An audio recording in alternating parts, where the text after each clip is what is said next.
Alors bonsoir à toutes et tous. J'espère que vous allez bien. Alors, l'appel est vraiment heureuse ce soir de vous retrouver autour de ce sujet si nébuleux pour certains et si merveilleux pour d'autres, les apprentissages et les neurosciences, eh oui. Votre service information et conseil aux familles vous propose d'accueillir ce soir Marie Costa. Marie, bonsoir. Bonsoir, bonsoir à tout le monde. Marie nous emmènera vers la découverte de ce monde extraordinaire et vous allez voir, je pense qu'on va apprendre beaucoup de choses ce soir. Elle tentera donc de répondre à ces questionnements qui tournent autour de la mémoire, de l'attention, mais aussi de la motivation, sans oublier de nous rappeler ce petit puits sans fin si bénéfique à nos vies, l'erreur. Oui, ça vous étonne. Elle nous permettra d'avancer sur ce chemin cérébral qui s'offre à nos enfants avec des temps pour une meilleure compréhension et des temps pour nous partager des outils. Pour les parents qui cotisent à l'appel, vous recevrez la semaine prochaine les supports que Marie a accepté gentiment de nous partager, ainsi que le replay. Vos caméras et micros sont fermés pour favoriser la bande passante. Vous pourrez poser vos questions et répondre aux nôtres, surtout sur le fil de discussion. N'hésitez pas. Donc, je suis Orlane François de l'information et du conseil aux familles de l'Appel du Val d'Oise et je vous souhaite à toutes et tous une bonne soirée. Marie, merci d'avoir accepté notre invitation. Je vous laisse vous présenter et lancer cette merveilleuse conférence. Merci beaucoup, bienvenue à tous. Je suis ravie de voir qu'il y a quelques personnes que je connais sur le chat et en ligne connectées avec nous, puis plein d'autres personnes que je ne connais pas et je serai ravie de faire aussi votre connaissance tout au long de cette soirée. Vous allez voir qu'il y aura 4 parties. Avant chaque partie, il y aura un petit temps pour répondre à certaines des questions. Je dis certaines parce que s'il y en a très peu, on peut répondre à toutes les questions et s'il y a beaucoup de questions, on verra comment on peut gérer le temps. En tous les cas, ce soir, c'est dense. Vous allez avoir plein de choses qui vont être partagées et j'espère qu'on va passer un bon moment parce que voilà, le sujet, il est vraiment très, très passionnant, comme dit Orlane. Voilà, alors moi, juste, je vais me présenter. Donc, Marie Costa, j'ai été enseignante 27 ans en maternelle, primaire, collège, SECPA, lycée professionnel et je fais quelques heures en prépa grandes écoles. Et je suis actuellement depuis quelques années déjà à mon compte et j'accompagne des élèves ou des parents dans leur rôle de parents au quotidien. Voilà, j'ai eu de nombreuses formations sur les neurosciences et c'est un peu dans ce cadre-là que je vous les partage ce soir. Voilà, je suis aussi du coup conférencière et auteure. Donc je vais vous partager mon document. Je veux juste que vous me disiez quand vous le voyez bien pour que je sois sûre que je vous présente le document comme il faut. Donc, dès que vous allez l'avoir sur votre écran, n'hésitez pas à me faire signe comme quoi vous l'avez en grand. Ou est-ce que Orlane peut me faire un petit signe? Parfait, Marie. Parfait. Eh ben, on peut commencer, si c'est parfait, si vous m'entendez bien. Et si vous voyez bien le support, eh ben, déjà, je vais vous inviter à prendre un petit temps pour se dire: «Waouh, on a passé une bonne journée, on a eu certainement une journée pleine de choses et ben, on va se détendre, on va se détendre ensemble et on va se détendre parce que j'aime beaucoup commencer mes conférences avec un petit quiz». Et ben, oui, on va jouer avec vous et le premier petit quiz et ben, alors déjà voilà, ça c'était tout le programme que l'on va voir ce soir sur la mémoire, sur l'attention, sur les secrets de la motivation, comment on peut motiver les enfants et les élèves, et l'erreur, cette histoire, à quoi elle peut bien nous servir, cette erreur. Et le premier petit quiz, eh ben, il va concerner la mémoire. On va identifier différentes mémoires pour mieux apprendre. Mais je vous invite, alors je ne sais pas si vous avez trouvé sur votre ordinateur le chat. Le chat, vous allez pouvoir répondre à ma question par le chat.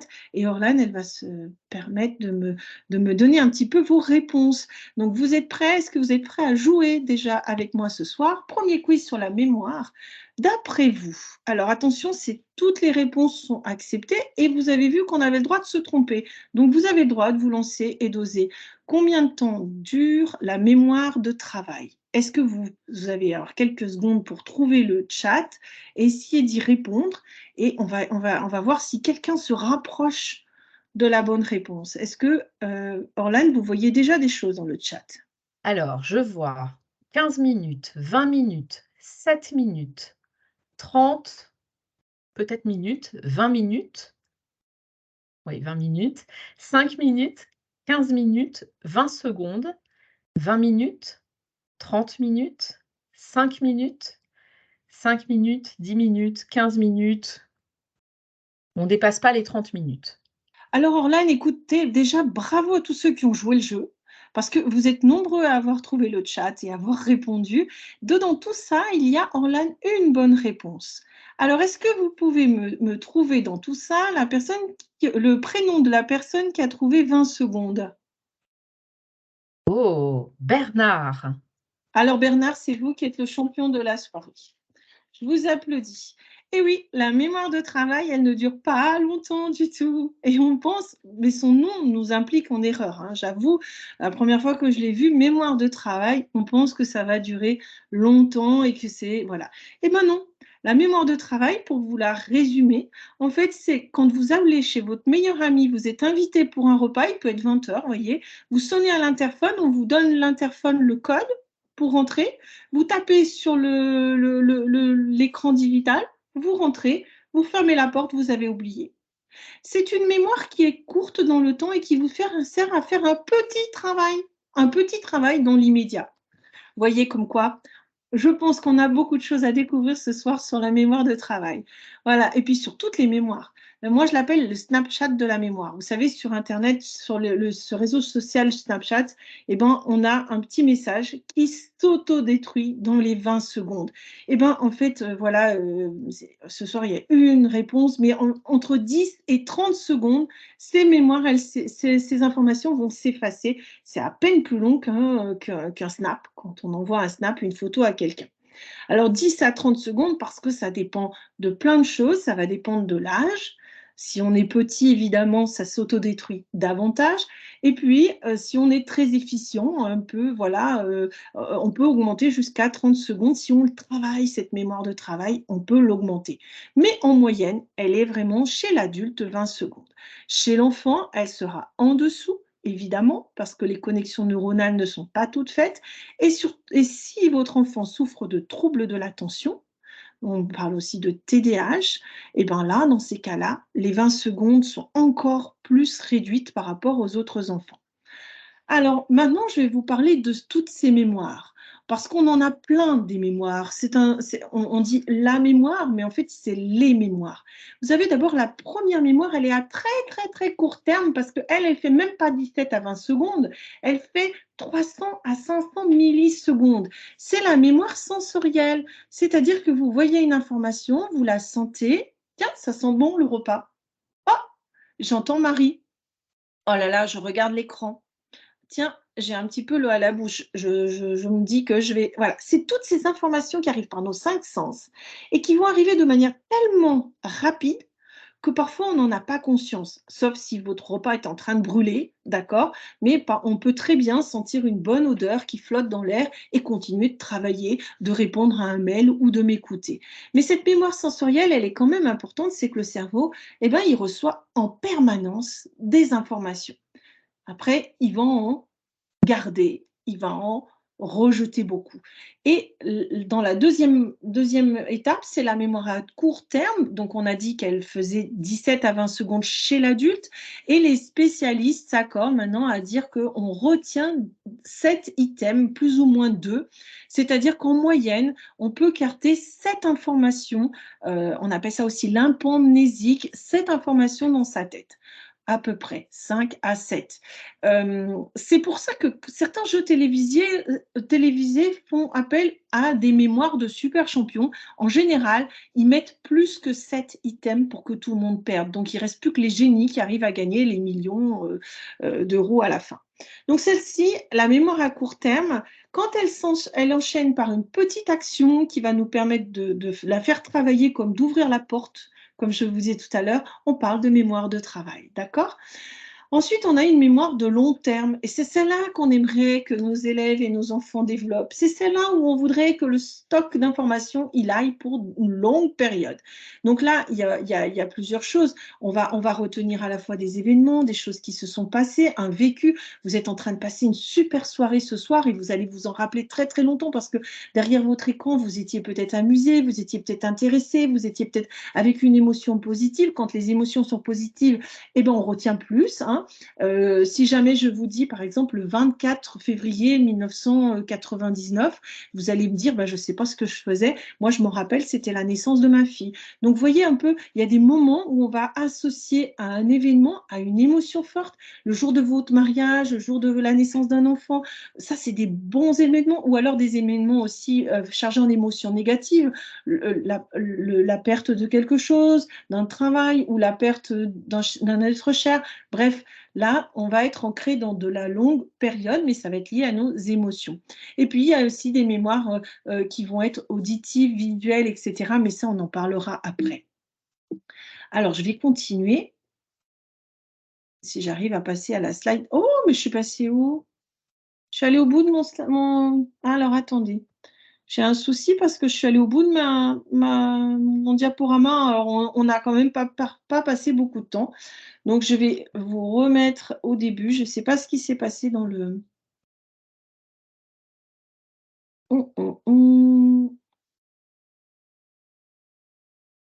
Alors, je vais essayer de quand même repartir en vous représentant en grand.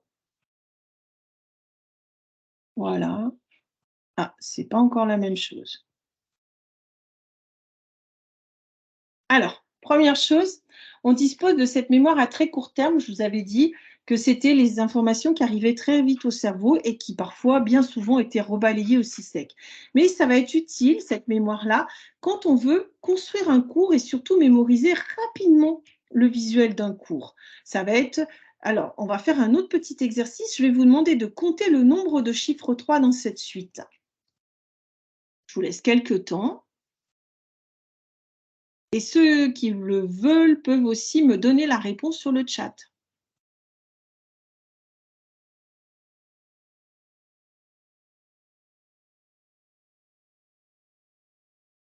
Est-ce qu'Orlane, vous avez des réponses? Alors, on a 6, 6, 6, Bon, alors 6. vous savez tous compter. Ça, c'est très, très chouette. Alors, quand on avait ce texte-là, on a mis un petit peu de temps à trouver tous les 6, d'accord? Si j'avais fait celui-là, regardez comme ça va beaucoup plus vite pour compter les 6, les 3. Et là, tout de suite, on voit qu'il y en a 6. Ça veut dire que quand on est en train de faire un texte, un cours comme ça, voyez, qui est complètement chargé en informations, où rien ne se sort de ça, eh ben, c'est beaucoup plus compliqué pour le cerveau de faire un effort pour mémoriser. Alors que si on avait encadré, souligné, espacé les lettres, mis en gras, agrandir la taille d'un texte, eh ben là, en quelques typologies, on va dire, différentes, on va avoir une capacité d'attention qui va être beaucoup plus importante et beaucoup plus facile. En quelques mots encore, la mémoire à court terme, je vous en ai déjà parlé un petit peu tout à l'heure, il y a des informations qui arrivent par nos 5 sens, ça arrive en quelques dizaines de secondes dans notre cerveau à court terme, on va garder 5 à 7 informations, ou ça s'oublie, ou ça part dans la mémoire à long terme. Voilà pour vous montrer le schéma. Maintenant, on va essayer de trouver des astuces d'apprentissage. On va essayer de donner du sens et on va essayer de trouver ensemble comment on peut faciliter cette mémoire. Si je vous donne ce chiffre-là à retenir, allez, essayez de le retenir. Et dites-moi sur le chat si c'est facile ou pas.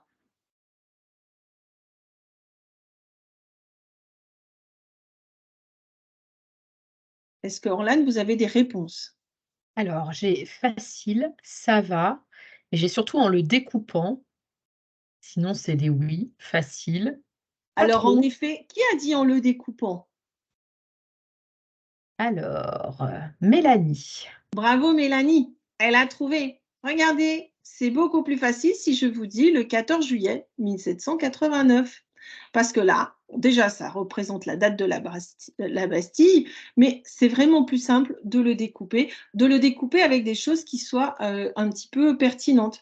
Après, si vous aviez, je ne sais pas, des chiffres qui vous font penser au numéro des pompiers ou de la police, ça peut vous aider aussi.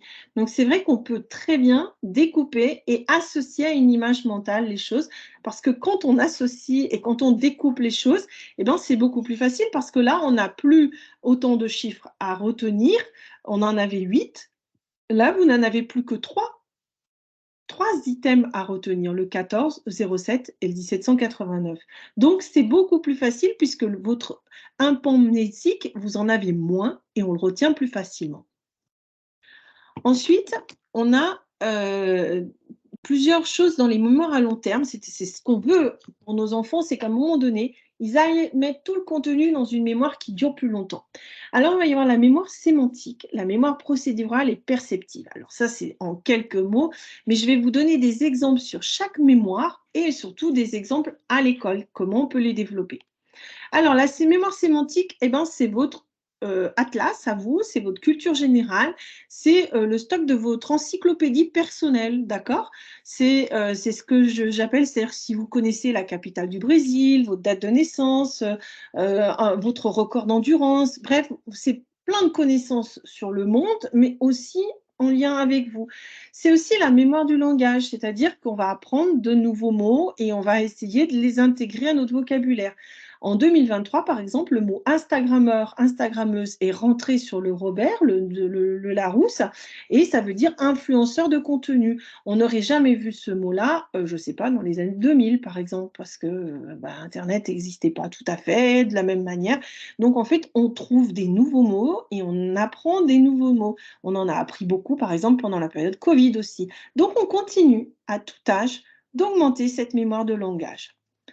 Elle nous sert, cette mémoire de langage, à mémoriser le sens de certaines choses, c'est-à-dire Instagrammeuse, je vous ai donné la définition, des concepts, des savoirs en général.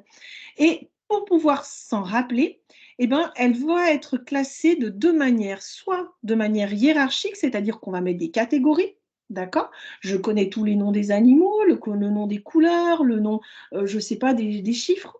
Je les ai rangés par catégorie et par association. C'est-à-dire que là, du coup, c'est en fonction de mes expériences. Le canari, ça me fait penser aux îles, aux jaunes, à Titi et Gros Minet, par exemple. Une pomme, ça me fait penser à la tarte aux pommes, à la compote aux pommes, et puis à Apple, par exemple, qui a utilisé le symbole de la pomme. Bref, ça, c'est une mémoire qui va donc, du coup, se classer selon deux principes. Elle va pour ça, du coup, quand on va apprendre un cours, mémoriser un vocabulaire, et cetera, il va falloir ranger cette information en catégories. Et ça, c'est important d'apprendre. Souvent, on manque de méthodologie avec les élèves, on ne sait pas comment faire. Eh bien, on leur demande dans ton cours, range les informations par catégorie, c'est déjà beaucoup plus simple. Vous savez, même les verbes irréguliers en anglais, si vous les mettez, si vous apprenez tous les verbes irréguliers qui sont identiques, cut, cut, cut, par exemple, c'est beaucoup plus facile de les ranger tous ensemble et puis après de ranger ceux qui diffèrent entre les deux formes ou les trois formes. Vous allez tout ranger et là, le cerveau va mieux catégoriser, mieux retenir. Ensuite, on peut tisser du lien entre les informations. Donc, vous êtes en train d'apprendre un cours sur les fractions, et ben, vous allez regarder une vidéo qui vous fait penser aux fractions. Ou alors, vous allez utiliser les Legos et puis voir un peu comment, entre tous les Legos, les choses peuvent se fractionner. Donc, on va tisser du lien entre les informations. Et puis ensuite, eh ben, on va mémoriser le lien et les connexions qu'on a fait entre les liens. Et c'est comme ça qu'on va mémoriser sur du long terme. La mémoire sémantique, c'est-à-dire toujours cette mémoire encyclopédique, hein, c'est un petit peu comme une toile d'araignée. Plus on a d'insectes qui sont captés ou capturés sur cette mémoire-là, plus la toile, elle va être importante et on va apprendre de plus en plus. Et ben, c'est ça, c'est-à-dire que plus on a un tissu de neurones important, plus c'est dense, plus on a de chances de capter de nouvelles informations et de récolter plus d'insectes. Donc, c'est-à-dire qu'on va l'entraîner, on va entraîner ces connexions neuronales pour pouvoir laisser rentrer encore plus de vocabulaire à l'intérieur de nous. Et vous allez, enfin, on va le voir un petit peu plus tard, mais entre un enfant de primaire, maternelle, primaire, collège, eh ben, leur capacité à emmagasiner des nouveaux mots va augmenter avec les années. Allez, on le voit tout de suite. À 2 ans, un enfant, il comprend 300 mots en moyenne. Entre 2 à 6 ans, il apprend 2 nouveaux mots par jour, soit en moyenne 2500 mots. Entre 6 et 10 ans, donc à la fin de la primaire, on va dire, ou du primaire, le vocabulaire des enfants, il est d'environ 6000 mots. Et au collège-lycée, c'est là où les enfants, les ados sont le plus performants. Ils vont apprendre 2500 mots nouveaux chaque année. Donc, c'est important d'utiliser ces années collège-lycée pour emmagasiner le plus d'informations. Et souvent, quand les ados nous disent « Mais moi, je ne vois pas à quoi ça peut me servir », eh bien, juste à ça, quoi. À ce que tu augmentes ton catalogue de mots et d'informations.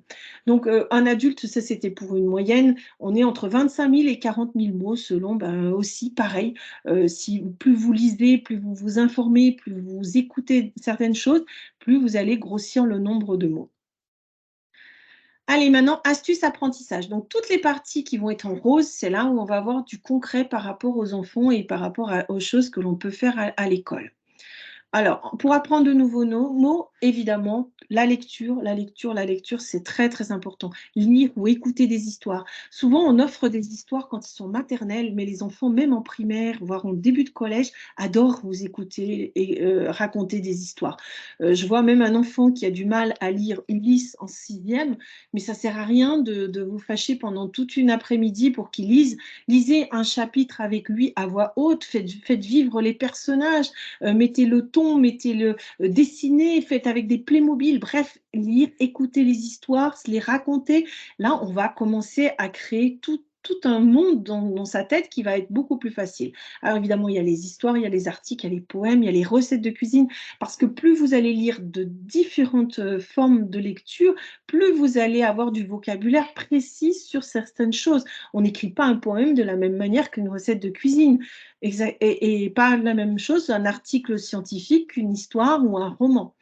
Après, on peut associer une image à un mot, c'est-à-dire qu'il y a des enfants qui ont besoin de visualiser un pictogramme, un dessin avec un mot, et ça permet en fait de bien apprendre. Ça, on le fait souvent avec les petits en maternelle, mais on peut le faire aussi dès que vous faites une langue étrangère, en anglais ou en espagnol ou en allemand. Vous pouvez très bien avoir cette association photo, dessin et mots. Évidemment que quand on a lu, qu'on a vu les images, ce qui aide aussi, c'est tout ce qui va être retransmis à l'oral. Plus vous encouragez les échanges, plus votre enfant va vous raconter ces nouveaux mots, plus il va les utiliser avec sa bouche, évidemment, en posant des questions, en donnant des définitions ou en remettant le mot dans son contexte. Et là, ben, on voit qu'il a vraiment acquis les mots.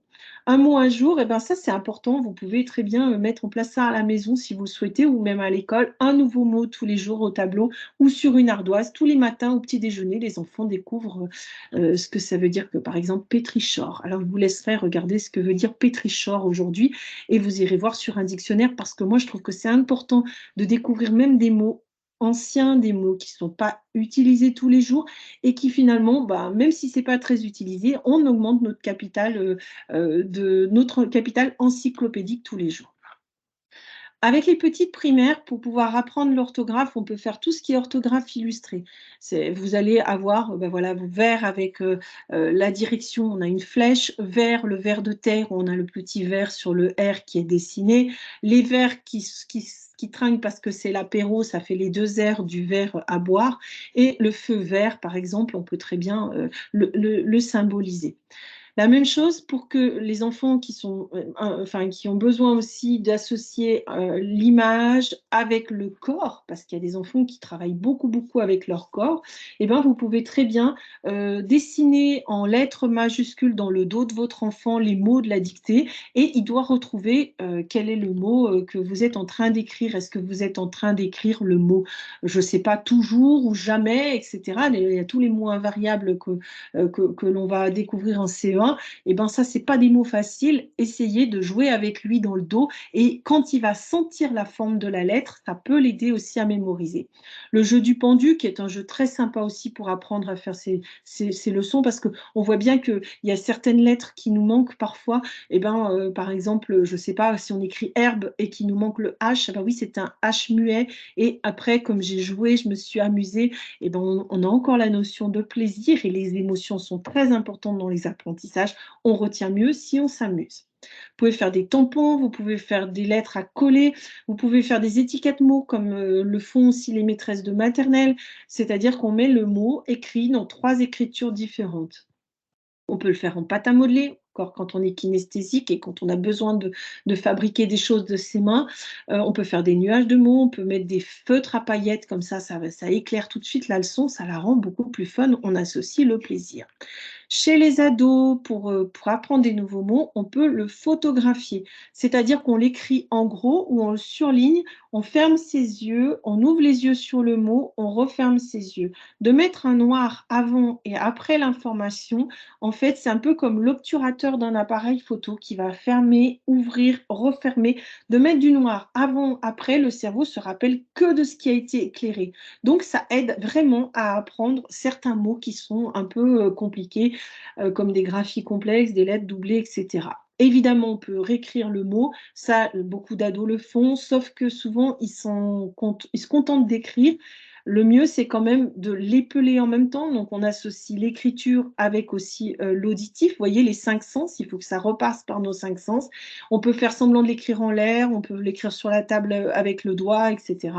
Et on peut le décorer toujours pareil en mettant l'accent sur des particularités, voilà, pour que ce soit quand même, ça doit rester quand même lisible, mais plus c'est fun, plus les ados adorent le faire. Je sais que parfois ils aiment bien le faire sous forme de tag, par exemple, donc n'hésitez pas à illustrer, décorer. On peut mémoriser l'orthographe avec des jeux comme là, ce jeu-là, vous fabriquez le dé, vous le construisez avec les enfants. Et ensuite, en fonction de la face sur laquelle on tombe, ben, on peut trouver le nombre de lettres, le nombre de voyelles, les plier à l'endroit, à l'envers, une lettre sur deux. Bref, c'est pour jouer avec les mots, pour que ce soit sympa et que les enfants mémorisent. Deuxième mémoire, la mémoire procédurale. On va voir 3 ce soir, parce qu'il y en a beaucoup d'autres encore, mais on va en voir 3. Procédurale, c'est les automatismes. La procédurale, c'est-à-dire que c'est votre mode d'emploi secret. Un jour, vous avez appris à faire vos lacets, vous avez peut-être appris à conduire une voiture, vous avez appris à jouer au violon ou du violon. Vous avez cette mémoire de procédurale, en fait, c'est une mémoire où il y a plein de savoir-faire que l'on va exécuter sans réfléchir, mais pour le coup, il y avait des nombreuses heures d'apprentissage. On a appris, jusqu'à ce qu'un jour, on se dise, tiens, je sais faire et je réfléchis même plus. Je conduis, maintenant, je réfléchis plus à débrayer, embrayer, passer la vitesse, etc. Ou mettre le clignotant. Je peux même discuter avec quelqu'un d'autre pendant que je conduis, alors qu'au début que je conduisais, eh ben, j'étais obligée d'être focus sur ce que j'étais en train de faire. Je ne pouvais pas faire de choses. La même chose pour faire ses lacets. Alors, la mémoire procédurale, c'est celle qui reste quand les autres disparaissent. Je ne sais pas si vous connaissez cette ancienne danseuse étoile qui était atteinte, espagnole, qui était atteinte de la maladie d'Alzheimer, qui ne parlait plus, qui ne bougeait plus pratiquement dans sa maison de retraite. Et en fait, on lui fait écouter le célèbre Lac des Cygnes de Tchaïkovski. Et quand elle commence à entendre ça, eh ben, il y a une des dernières zones qui est atteinte par la maladie, en fait, c'est cette zone qui perçoit aussi tout ce qui est émotion et puis qui a fait que le lac des cygnes, en fait, cette danseuse, elle l'a fait répéter, répéter, répéter. Et bien là, vous allez la voir, on va la voir bouger, elle va se souvenir et c'est plutôt magique de voir comment elle écoute. Et elle reproduit les mouvements.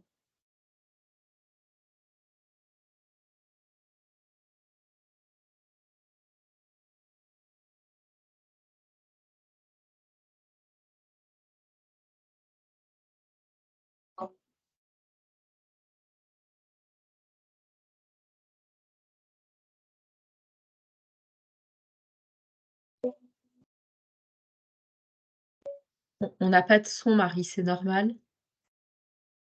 Alors, si vous n'avez pas de flux, c'est pas normal. c'est bizarre. Alors, je vais arrêter.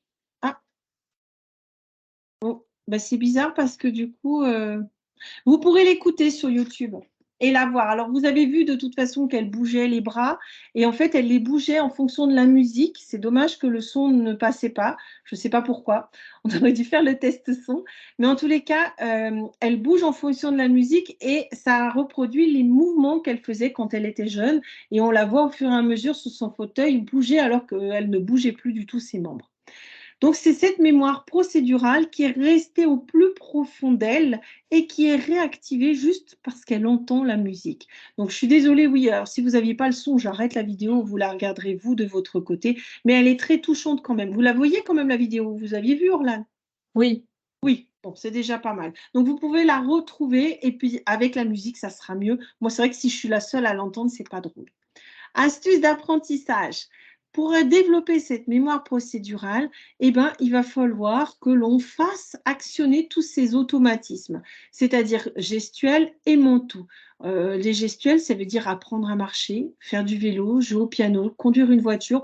On va s'entraîner plein de fois avant d'y arriver, avant de faire du vélo sans tomber, avant de se relever sans tomber pour un bébé, etc. Et le mental, c'est pareil. C'est-à-dire que c'est cette mémoire-là qu'il va falloir entraîner longtemps. On apprend à lire, c'est CP, CE1, voire des fois CE2. C'est sur du long terme. Et c'est bien pour ça qu'on a travaillé maintenant à l'école avec du cycle.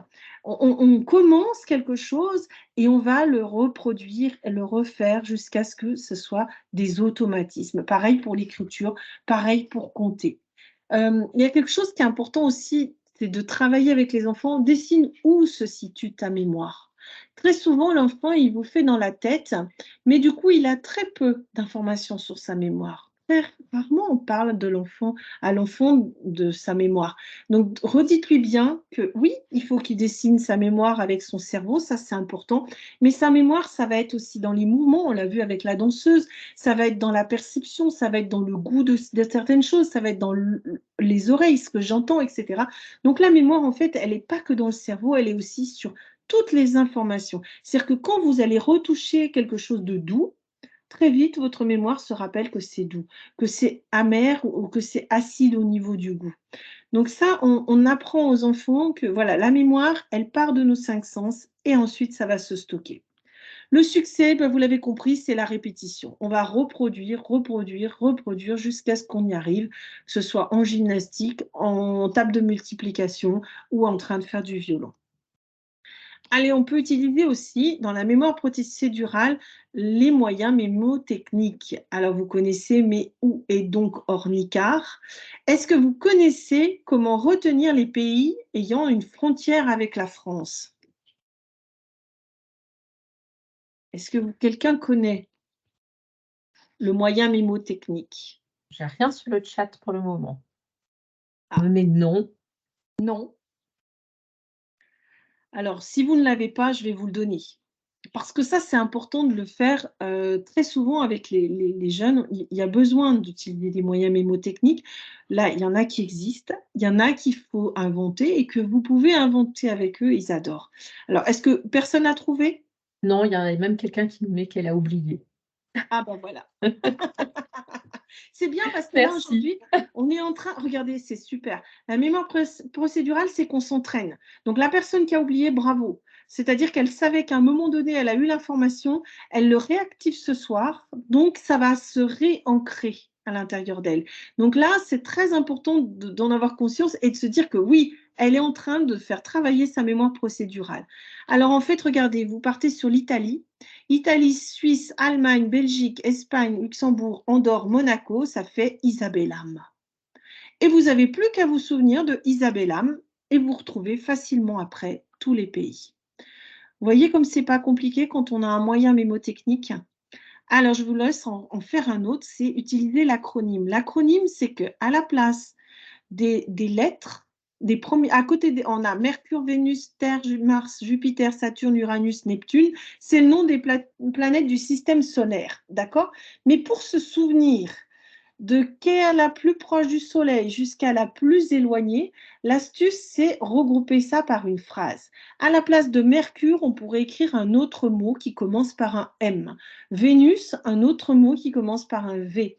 Terre, un autre mot qui commence par la terre et fabriquer une phrase. Alors, est-ce que quelqu'un a une phrase comme ça? Alors, j'ai Marie-Hélène qui me met mon vieux trésor. Alors, est-ce que ça pourrait être ça? Très bien. Mon vieux trésor me et puis après je sais pas, elle pourrait continuer, mais c'est exactement ça, bravo à elle. Alors moi j'en ai trouvé un: «Me voici toute magnifique, je suis une nymphe», voilà. Mais après vous pouvez utiliser d'autres choses, mais les enfants adorent faire ce genre de jeu et c'est devient tout de suite beaucoup plus sympa d'apprendre ces planètes le soir au lieu de pleurer en disant Mercure, Vénus, Terre, Mars, Jupiter et cetera et de plus savoir dans quel sens. Quand on a me voici toute magnifique, je suis une nymphe, eh ben, c'est beaucoup plus facile de retrouver après les différentes planètes. Ah, j'ai Me voici tout mouillé, je suis un nuage. Eh ben voilà, très bien. Eh ben, il me va très bien celui-ci. C'est bravo. Bah, vous voyez, vous avez compris très, très vite. En tous les cas, merci beaucoup à tous ceux qui jouent le jeu du chat et qui répondent et qui osent et qui tentent des bonnes réponses parce qu'en plus, là, c'est très chouette parce qu'on a plusieurs exemples qui peuvent se greffer sur le même moyen mémotechnique.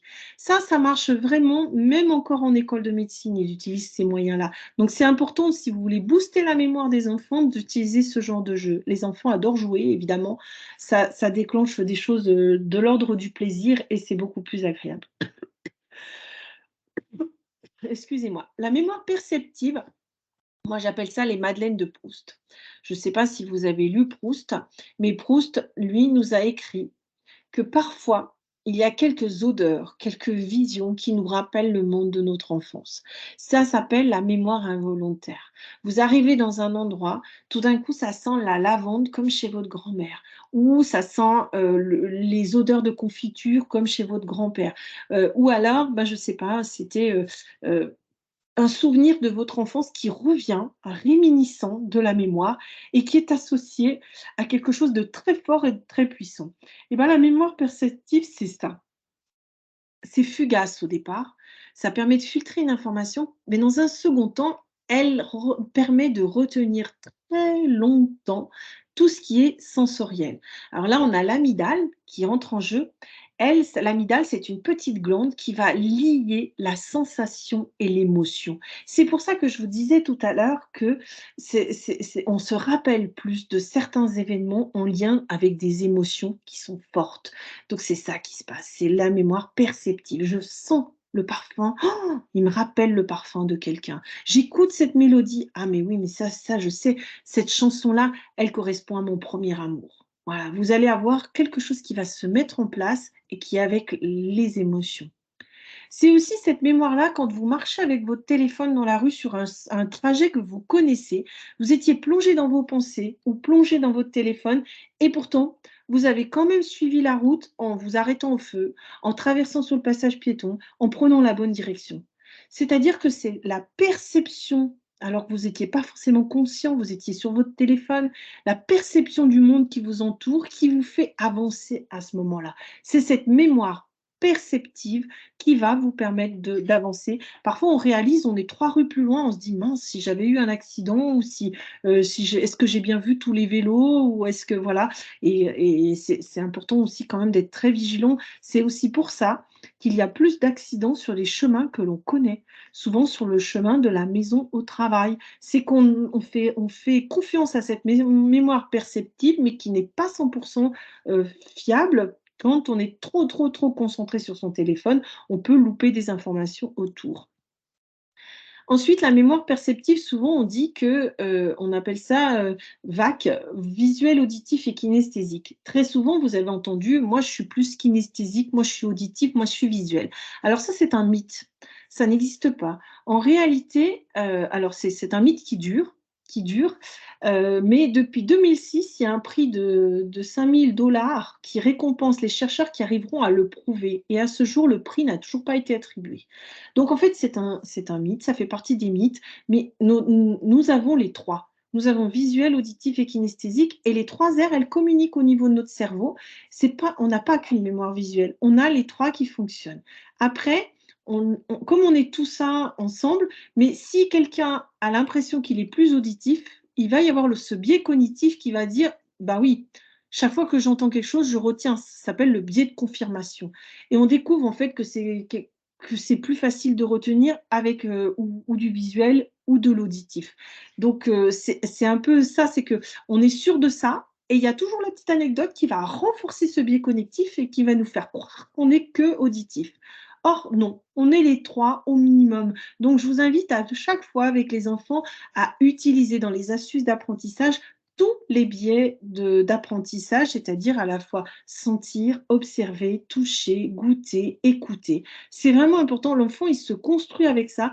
Il y en a une qui avait vraiment compris tout ça, c'était Maria Montessori, qui faisait vraiment ses apprentissages avec tous les 5 sens.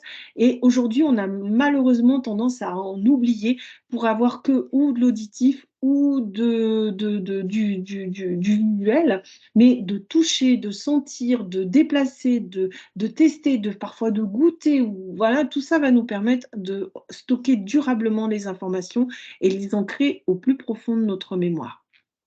Alors, par exemple, pour l'écriture, ça, c'est quelque chose qui, voilà, on utilise tout ça en maternelle quand on fait ben, de la gym de nos doigts, quand on travaille sur de l'écriture avec dans le sable, ou quand on travaille avec des petites comptines audio qui vont nous rappeler les formes des lettres ou des choses comme ça. On peut faire des gestes, on va travailler avec des choses un peu fun, avec des stylos pour avoir, là, vous voyez, il y a même des petits feutres qui peuvent s'écrire sur les vitres. Le mercredi, c'est beaucoup plus sympa d'apprendre ces conjugaisons comme ça.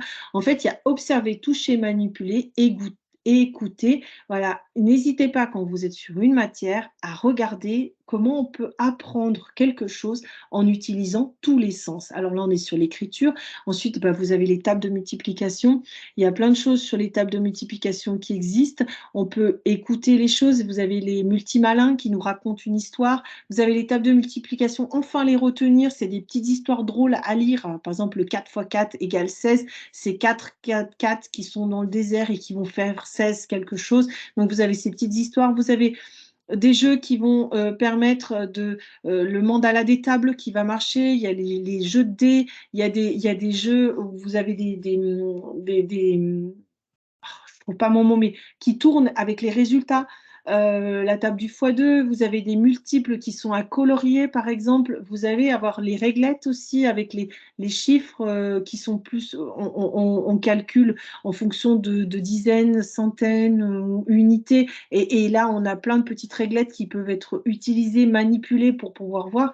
Bref, vous avez plein de choses. Vous avez évidemment la table du 9 qui peut se faire avec les 2 mains, c'est-à-dire que vous mettez la multiplication 7 fois 9, et ben, on va compter 7 avec les 1, 2, 3, 4, 5, 6, 7. Le septième chiffre, on le rabaisse. Tous les chiffres enfin, qui sont au début, les doigts qui sont avant, alors en plus, il faudrait que vous voyez, c'est plus simple avec le modèle là, et ben, tout ce qui est avant, ça va être les dizaines, donc on est sur 60, et les 3 qui restent après le doigt plié, 63, donc ça marche que pour la table du 9, mais quand même, quand on utilise tous ces doigts, et ben, c'est bien. Et puis, vous allez avoir des petites vidéos sur YouTube qui peuvent aussi ancrer les tables de multiplication. Bref, quand on fait des tables de multiplication en utilisant tous les sens, c'est beaucoup plus simple. Vous voyez, chez les ados, là, on est plus sur l'histoire au collège. On est sur tout ce qui est révolution industrielle. Donc, on peut observer des documents anciens, voir comment bah, il y avait des enfants qui travaillaient dans des mines. On peut écouter la chanson des corons de Pierre Bachelet qui nous explique vraiment, vraiment ce qui se passait dans les mines. On peut écouter des vidéos sur la révolution industrielle. On peut fabriqué une frise chronologique avec les différents inventeurs des différentes choses, comme l'inventeur de la machine à charbon, l'inventeur de la locomotive, l'inventeur de l'avion, l'inventeur de l'ampoule, etc. Et puis, vous pouvez avoir des documents qui vont être en 3D, etc. Alors, évidemment, on va me dire, ça prend du temps. Peut-être que vous allez perdre un petit peu de temps au départ, mais c'est pour en garder longtemps, parce que vous savez qu'à l'école, la révolution industrielle, on la voit en cycle 3, c'est-à-dire en primaire, et on la revoit en quatrième. Mais si en cycle 3 en primaire, on avait déjà bien ancré des choses et on les avait mis au bon endroit de la mémoire, c'est beaucoup plus facile de les réactiver en quatrième et de les compléter en quatrième. Si on les a pas mis au bon endroit quand on était en CM2, c'est compliqué de les ressortir en quatrième. C'est un petit peu comme vous, quand la première fois vous apprenez un prénom, imaginez Orlane, au lieu de l'appeler Orlane, je l'aurais appelé, je ne sais pas, Valérie. Et ben, chaque fois que je vais voir Orlane, je vais me dire, mince, comment elle s'appelle? Elle s'appelle pas Valérie. Et je vais devoir faire l'effort de me rappeler qu'elle s'appelle Orlane, c'est-à-dire de retrouver au plus profond de ma mémoire une information qui a été mal stockée. Donc, il vaut mieux perdre du temps quand on est petit et stocker bien les informations, surtout quand le cerveau est tout neuf, quand il n'a jamais eu entendu l'information, au bon endroit, tout de suite, parce qu'après, c'est beaucoup plus facile de réactiver. Quand on fait une erreur au départ, c'est plus difficile de la bouger, même si on verra que les erreurs sont importantes. Des idées en plus pour manipuler, bah, vous avez tout ce qui est la books. La books, c'est plein de formes où on va cacher l'information et la retrouver. Donc ça se fait en 2 secondes, hein. Il suffit de couper des formes de couleurs et vous les collez sur une feuille. Les enfants, ils ont la définition dessous écrite. Donc ils vont soulever, ils vont tirer des lanières ou des bandelettes ou dans des enveloppes, vous mettez des informations. Le fait de ne pas voir et voir fait que le cerveau essaie de se souvenir. Et là, on a en plus beaucoup de visuels, beaucoup de couleurs, donc on mémorise un petit peu ce qui est placé en haut à droite, sous l'étiquette verte, etc. Pareil encore pour apprendre par cœur. Vous pouvez aussi travailler tout ce qui est carte mentale. Alors, carte mentale, c'est beaucoup utilisé de plus en plus, donc je ne pouvais pas rester très longtemps dessus. Pour vous le résumer, vous avez au milieu l'information importante, le titre. En haut à gauche, on a le début des informations. On tourne dans le sens des aiguilles d'une montre et on met toutes les informations les plus importantes. Et on peut faire ça sur tous les domaines, en maths, en physique, en français, en géo, en histoire. On peut rajouter des petits dessins, ça c'est pas interdit. On peut rajouter des graphismes, c'est pas interdit aussi. Alors certains enfants sont bons pour ça, d'autres n'y arrivent pas. Donc c'est pareil, je vous donne beaucoup d'informations. Il vaut mieux que vous tentiez avec vos enfants ou vos élèves, mais sachez que tout le monde n'adhère pas à certaines des pratiques. Alors je parle des cartes mentales, mais tout ce que je vous ai dit avant aussi est vrai. On peut utiliser la méthode Elossi, c'est-à-dire la méthode du palais mental.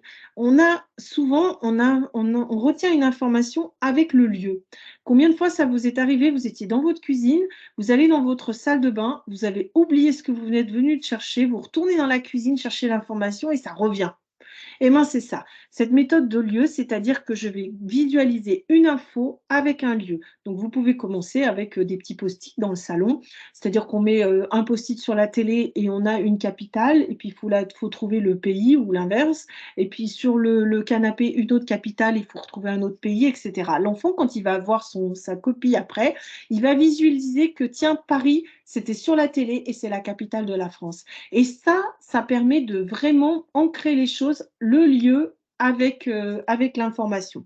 Ensuite, si l'enfant est un peu plus grand, vous n'êtes plus obligé de passer par les post-it, il peut visualiser dans sa propre chambre les différents lieux et se promener. Et c'est-à-dire que tout au long de sa leçon, il peut prendre ou un trajet qu'il connaît facilement, le trajet de sa chambre à l'école, par exemple, avec, tiens, je sors de la maison, je ferme la porte d'entrée, donc je peux mettre une info. Je suis dans le couloir ou dans le jardin de ma maison, j'ai une autre info. J'attends le bus, une troisième info. Je suis dans le bus, une quatrième info. J'arrive à l'école, à l'arrêt de bus, une cinquième ou sixième info, etc. Et donc, je mets un endroit avec une info. Et quand je pars à l'école, je me rappelle mes différents endroits et je récite ma leçon. Ce qui est important, c'est surtout de réactiver. Alors, on a un grand chercheur qui est Ebbinghaus, je ne sais pas bien le traduire, enfin le dire, qui a fait cette fameuse courbe. Cette courbe, c'est-à-dire que si vraiment on ne fait rien, très vite, l'information, elle est oubliée. Tous les jours, dans votre mémoire, il y a des petits nettoyeurs au niveau du cerveau qui vont enlever des informations parce qu'on ne peut pas se rappeler de tout. C'est important d'oublier pour pouvoir se souvenir. Donc, tous les jours, chaque fois que vous dormez, votre cerveau, il fait un reset sur tout ce qui est pas important. Donc, je dis souvent aux ados, si jamais ton cours de maths sur, je sais pas moi, la factorisation, tu l'as entendu une fois et tu as entendu 5 fois ta petite copine ou ton copain qui se plaint de quelque chose et qui se raconte tes histoires, ton cerveau va retenir les histoires du petit copain et pas la factorisation. Pourquoi? Parce que le petit copain, il t'aura raconté 5 fois son histoire et toi, tu auras entendu qu'une seule fois ton prof de maths. Donc, le cerveau se dit, qu'est-ce qui est le plus important? Eh bien, je retiens l'information que j'ai entendue le plus souvent et je vais oublier celle que j'ai moins entendue. Donc, la répétition, c'est vraiment important. C'est important de redire les choses et on le sait très bien dans les études supérieures, de refaire à la fin du cours, c'est bien, ou 10 minutes avant ou 10 minutes à la fin du cours. Le soir même, on peut relire sa leçon une semaine, un mois et 6 mois. Et vous voyez que le gain grâce au rappel augmente, hein, la courbe elle augmente et la rétention elle est plus importante, plus proche du 100%. Sinon, au bout de 6 mois, vous avez tout oublié. D'ailleurs, il y a eu un test qui a été fait en sciences de l'éducation là-dessus. On avait fait dessiner un tube digestif à des enfants. Donc, ils font la bouche, un tube, un espèce d'estomac et tout droit, ça ressort. Ensuite, on voit les choses quand on est en primaire, en collège, au lycée, et là commencent à apparaître toutes les parties du tube digestif avec le gros intestin, ou l'intestin grêle, le gros intestin, etc., le foie, etc. Et il paraît que 5, 6, voire 10 ans après les études, eh ben, on est presque avec, on a allez, l'estomac, on a une espèce de foie, on ne sait plus trop où il est, et puis on refait un espèce de zigouigoui pour l'intestin, mais on n'est plus capable de resituer les choses. Donc c'est pour ça que réactiver, ça permet de se souvenir. Ça, on appelle ça l'encodage. Moi, je compare ça aussi à une jungle, c'est-à-dire que la première fois que vous avez une information, il faut, avec votre petite machette, créer le passage. Une fois qu'on a utilisé le passage une fois, il n'est pas tout à fait praticable. Plus vous allez repasser sur le même endroit, plus il devient praticable. Et si vous n'y passez plus pendant longtemps, c'est ce qui s'est passé tout à l'heure avec Isabella, la végétation reprend dessus, c'est-à-dire que là, hop, le souvenir va s'effacer. C'est important d'avoir ce petit chemin que l'on reprend souvent et de faire plusieurs chemins qui mènent à la même information, parce que plus vous avez de chemins, moins vous vous perdez dans la jungle. Alors, une autre manière de réexpliquer aux enfants, c'est-à-dire que comment tu ferais si tu étais un jardinier? Est-ce que tu arroserais 3 heures tes plantes le samedi? Donc, c'est-à-dire qu'on n'arrive pas à assimiler, hein, c'est le cerveau, là, au début, la matière à assimiler, l'éponge, elle passe, ça passe pas. Ou si on arrose tous les jours une demi-heure, et ben là, dans l'éponge, ça peut rentrer, donc dans ton cerveau, ça rentre. Donc, pour stocker, pour pas oublier, il faut réactiver un petit peu tous les jours. Cet outil-là, il est souvent utilisé. C'est tout ce qui est flashcard box, donc surtout d'ailleurs par les Anglais, mais en France aussi, on commence à l'utiliser. Vous allez avoir une information d'un côté sur une petite carte et au dos une autre information. Ça peut être un mot en français, un mot en anglais, ça peut être une capitale, ça peut être, je sais pas, ça peut être une capitale et son pays, comme je disais, ça peut être une formule de mathématiques, ça peut être une table de multiplication, vous avez 3 fois 7 et au dos vous avez 21, etc. Vous allez mettre dans un sens, par exemple, 3 fois 7 et de l'autre côté les 21. Dans un premier temps, l'enfant, il va trouver tous les 3 fois 7, il va trouver le 21. Et ensuite, on tourne la boîte dans l'autre sens et on dit, tiens, 21, qu'est-ce que ça peut être? Ah, ça peut être 3 fois 7. Et bien là, vous vous souvenez de ma jungle, on reprend un autre circuit pour retourner à l'information. Et c'est beaucoup plus facile de mettre dans les deux sens l'information que de la prendre que dans un sens. Donc c'est très important d'utiliser les flashcard box et ça, vous pouvez l'utiliser tout le temps. Quand on ne s'est pas trompé plusieurs fois, il faut jeter l'étiquette parce que ça veut dire qu'elle est rentrée dans notre tête. Et sinon, eh ben, on la décale, voyez, tous les jours, tous les 2 jours, tous les lundis. Enfin, à vous de mettre des séparateurs qui sont en fonction de ce qui est bien aussi et de l'âge de l'enfant. Alors, on va attaquer maintenant sur l'attention. Est-ce qu'il y a des questions? Je vous ai peut-être pas sur la première partie qui était la mémoire. On a beaucoup de choses à voir ce soir, donc du coup, je vais vite. Alors, dites-moi s'il y a des questions sur la première partie. Ou des remarques, ça peut être une remarque, ça peut être quelque chose que vous complétez. Alors, pour l'instant, on n'a pas de questions. On a quelqu'un qui a trouvé des dés en bois, aujourd'hui, où elle a la multiplication d'un côté et le résultat de l'autre avec des codes couleurs. Et super. bah, alors, Mélanie, si vous pouviez nous partager justement les coordonnées pour cette acquisition, voilà, c'est super. Merci. Tous les cas, là, OK. voilà, c'est ça que je trouve génial dans ces visioconférences, c'est que ce soir, vous allez repartir avec plein d'informations de tout le monde. Donc, merci à Mélanie de nous faire partager cette information. Et bah, tout simplement chez Super U. Vous voyez? Comme Super U! quoi. Ah bah, voyez comme quoi. On Est-ce qu'il y avait continue, une on continue? Allez. on continue. Allez, maintenant, j'espère que vous êtes encore attentifs. Buvez un petit peu. Vous savez que notre cerveau est quand même fait à plus de 80 d'eau.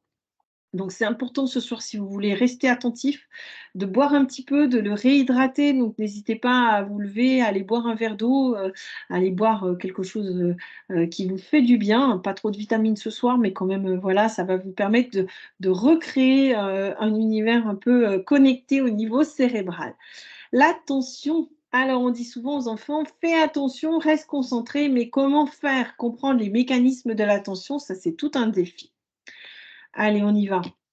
Être attentif, c'est encore une fois être attentif à nos 5 sens, c'est-à-dire aux sons, aux images, aux odeurs, ça c'est tout ce qui est à l'extérieur, mais aussi à nos pensées, c'est-à-dire qu'on peut être aussi bien distrait par le camion de pompiers que par nos pensées et on perd le fil de notre histoire et on perd le fil d'un cours et on perd, voilà, on n'est plus dans la même, réalité. Être attentif, en fait, c'est se dire que par mes 5 sens, je vais essayer de retenir le plus d'informations. Donc, on va apprendre aux enfants à être attentifs par le toucher. On va fermer nos yeux, on ferme d'autres sens, on touche et on donne des informations. Par l'écoute, encore, on ferme les yeux et on est juste sur de l'écoute. Ou juste on regarde, ou juste on goûte. Et faites parler les enfants sur ce qu'ils ressentent. Qu'est-ce que tu ressens? Qu'est-ce qui se passe dans ta tête? Qu'est-ce qui se passe à l'intérieur de toi? Être attentif, en fait, c'est réactiver des informations au niveau de son cerveau. Ça, bah, ça s'apprend. Ça s'apprend en éduquant l'enfant à avoir des sensations. Et quand j'ai des sensations, je suis attentif à ce qui se passe autour de moi et à l'intérieur de moi. C'est dire, tiens, là, peut-être que vous êtes un peu fatigué, vous commencez à bâiller, ou alors vous êtes un peu affamé, vous n'avez pas fini de manger, ou vous êtes en train de digérer. Qu'est-ce qui se passe à l'intérieur de vous? Qu'est-ce que vous ressentez maintenant, tout de suite? Être attentif à soi, c'est aussi important que d'être attentif au monde qui nous entoure. Et ça, c'est important parce qu'un enfant, par exemple, qui arrive à 12h moins 10, il a faim, c'est pas possible pour lui de se concentrer. J'étais la semaine dernière dans un collège et j'ai demandé aux collégiens à la fin comment ils se sentent. Ils me disent: «C'était génial, mais à la fin, j'avais tellement faim que je pouvais plus écouter». Et ben, c'est ça, en fait. Être attentif, il faut savoir comment je me sens et quels sont mes besoins pour être encore plus attentif. Et oui, être attentif, c'est concentrer toute son énergie dans son cerveau pour bien entendre, bien comprendre, bien voir, bien se souvenir. Là, c'est une définition qui est plutôt claire pour les enfants. Le problème, c'est que l'attention, elle bouge dans tous les sens. Donc, ça va être très difficile de rester focus. Et qu'est-ce que ça veut dire d'être attentif? À l'inverse, d'être attentif, concentré, c'est quand on n'est plus du tout à l'écoute du monde extérieur. On est dans sa bulle. Alors, il y a certaines personnes qui diraient état de flow, c'est-à-dire je ferme ma bulle, je suis dans un truc où je suis bien. Ça peut vous arriver si vous écoutez de la musique avec un casque sur les oreilles, si vous êtes en train de lire un roman qui vous passionne, faire un puzzle, vous oubliez ce qui se passe, le temps peut passer, la nuit peut passer, vous êtes des heures sur votre activité, vous êtes concentré. Être concentré, c'est qu'on ferme les écoutilles, on n'écoute plus le monde extérieur. Être attentif, on est attentif, on est comme un espèce de petit radar qui est sur le monde extérieur. Donc, pour pouvoir être concentré, il faut bloquer l'arrivée d'informations extérieures et rester plus focus sur son action. Déjà, la différence entre attentif et concentré, elle est importante à expliquer aux enfants. Parce que quand on leur dit: «Concentre-toi», c'est une injonction qui fait mal, ils savent pas faire. On leur dit: «Ouais, mais arrête, sois concentré». Ça, c'est notre volonté de parent ou de prof, hein. Pour pouvoir être concentré, il faut la volonté. Si l'enfant n'est pas volontaire pour être concentré, eh ben, il ne le fera pas, il ne mobilisera pas son cerveau, il ne sera pas intéressé par ce qui se passe autour de lui. Donc, avant de se concentrer, on est attentif à ce qui se passe, on perçoit les événements autour de nous et ensuite on rentre dans notre bulle et on se concentre. Rien que ça, expliquer la différence aux enfants. L'attention, c'est fragile.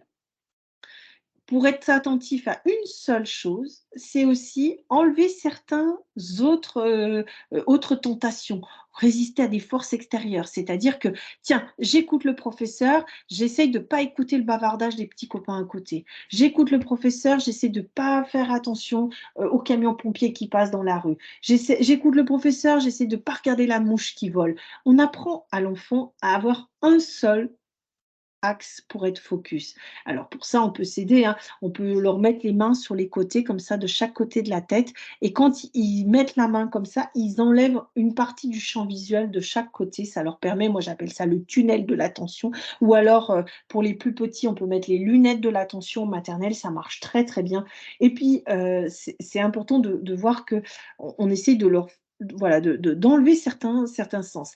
Pareil pour un enfant qui aurait des troubles du TDAH, eh ben, on met un casque anti-bruit et là, tout d'un coup, il peut être plus attentif puisque les sons ne le distraient plus. Il peut être plus focus sur ce qu'il est en train de faire. Donc on n'hésite pas à enlever aussi un des 5 sens. L'attention, c'est fragile. Attention, c'est très, très fragile, hein. Pour pouvoir être concentré, il faut qu'on ait l'intention et souvent, on ne peut pas être attentif si on n'a pas un vrai objectif clair et concret. Si vous voulez dire à votre enfant de ranger sa chambre, mais il n'a pas l'intention de la ranger, il n'écoutera pas, il ne sera pas attentif à votre consigne. C'est pour ça que vous répétez les consignes. Il faut bien associer ça. Quand on est attentif, c'est qu'on a envie d'être attentif et parce qu'on a un objectif derrière, c'est qu'on sait que ça va nous servir à quelque chose derrière.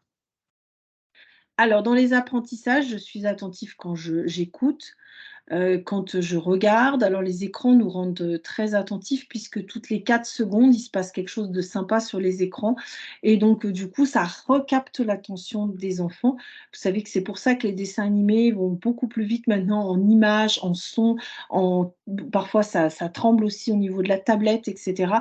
On va capter l'attention des enfants toutes les 4 secondes pour leur dire: «Attention, si tu regardes plus, il va se passer un truc hyper méga important». Donc l'enfant, il se rescotche dessus à chaque fois. Ah, on peut être attentif quand on veut gagner, comme au foot par exemple, on peut être attentif quand on zoome sur quelque chose, quand on regarde la nature. On peut être attentif quand même en classe si on le souhaite et puis attentif pour par exemple mettre les choses dans la cible. Suis-je attentif? Alors pour pouvoir entraîner les enfants à l'attention, vous allez solliciter l'enfant à décrire à voix haute quelque chose qu'il a réalisé le week-end dernier, par exemple. Et vous lui dites: «Écoute, week-end dernier, qu'est-ce que tu as fait? Tiens, tu es parti chez ta grand-mère, je vais te demander de me le raconter en donnant le maximum de détails». Alors vous le laissez commencer, voilà et puis ensuite, dans un deuxième temps, vous faites semblant de ne pas l'écouter.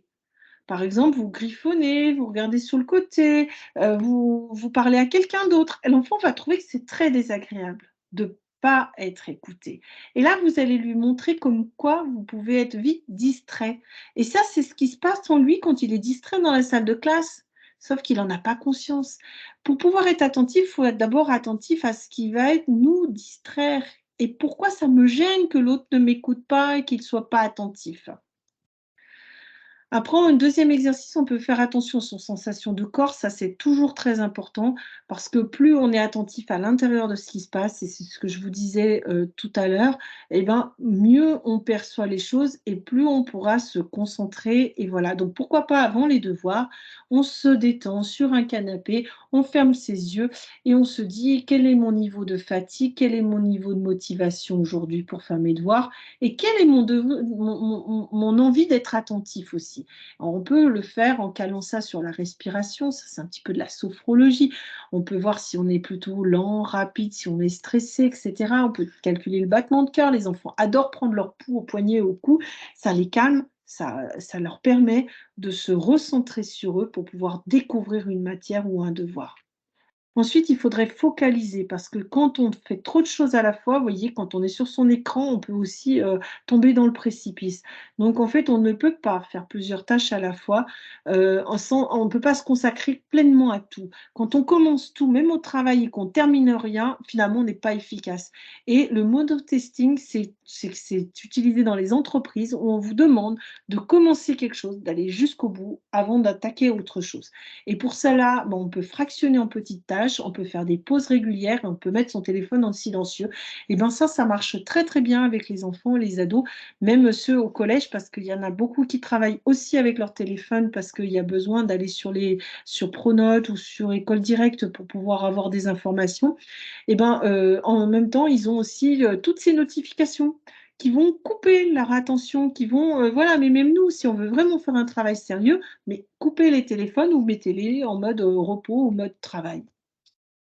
Les poutres de l'attention, ça c'est, Jean-Philippe Lachaud qui a écrit, Les petites bulles de l'attention, Se concentrer dans un monde de distraction. C'est écrit chez Odile Jacob. Vous pouvez le lire aux enfants qui manquent d'attention. C'est Jean-Philippe Lachaud qui l'a dessiné ce livre. Alors bon après c'est ses dessins à lui, mais en tous les cas, ils illustrent bien comment on peut être attentif aux choses. Et il explique notamment que l'équilibre attentionnel, c'est comme si on marche sur une poutre, on peut facilement tomber. Mais il y a des fois où on tombe plus facilement que d'autres. Par exemple, si par exemple on doit se concentrer sur un court moment, c'est la poutre qui est toute petite, là, qui est courte, et ben c'est plus facile que si on doit se concentrer sur un long moment. Alors évidemment, si je me concentre 10 secondes sur une information ou si je reste 1 heure sur mon cours, c'est beaucoup plus long, donc ça va être plus difficile pour moi de me concentrer. Et puis si la poutre, elle est large ou si elle est étroite, et ben c'est pareil, ça va être facile ou difficile. C'est-à-dire que si c'est facile, la poutre, elle est large. Et si jamais c'est difficile, elle devient plus étroite. Si je vous dis de compter jusqu'à 10, la poutre, elle est large, c'est facile. Si je vous dis de décompter de 3000 à 1000, dans le sens, voilà, on décompte, c'est beaucoup plus difficile. Et là, la poutre, elle se rétrécit. Et puis, on a aussi la hauteur de la poutre, c'est-à-dire que si c'est pas important, finalement, je vais, voilà, et si c'est important, ça va me demander d'être plus attentif. Par exemple, c'est pas très important, j'ai un contrôle de main, je sais que ça comptera pas ou que ça compte peu dans ma moyenne, c'est pas important, la poutre, elle est basse. Demain, je passe le brevet, c'est important, je vais avoir du stress et ça va me demander plus d'attention parce que l'enjeu est plus important, ma poutre, elle va être haute. Bon, vous pouvez retrouver tout ça en vidéo sur YouTube, je vous ai mis le lien. Vous avez aussi un autre petit jeu qu'il utilise, Jean-Philippe Lachaud, c'est les PIM. P de perception et de pouce, I de intention et de index, M de manière d'agir. C'est-à-dire que pour être attentif, il faut les trois choses. D'abord la perception par les cinq sens, ça on en a déjà beaucoup parlé. L'intention, c'est-à-dire je dois y arriver parce que c'est important pour moi d'écouter cette leçon, c'est la volonté, qu'est-ce que je veux faire. Et la manière d'agir, c'est-à-dire tiens, on me parle du théorème de Pythagore, comment je me le représente dans ma tête? Ou alors on me parle d'une histoire du chaboté, eh bien, quelle image j'ai du chaboté dans ma tête? Je pense que là, aujourd'hui, si on faisait un petit test sur le chat, tout le monde aurait un chaboté qui serait bien différent, c'est-à-dire qu'on visualise quelque chose de différent, mais c'est-à-dire que là, toutes ces informations reçues, comment je vais les faire vivre dans ma tête?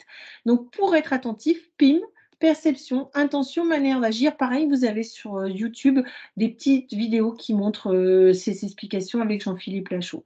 Alors, tout ça pour être attentif, on se met en projet.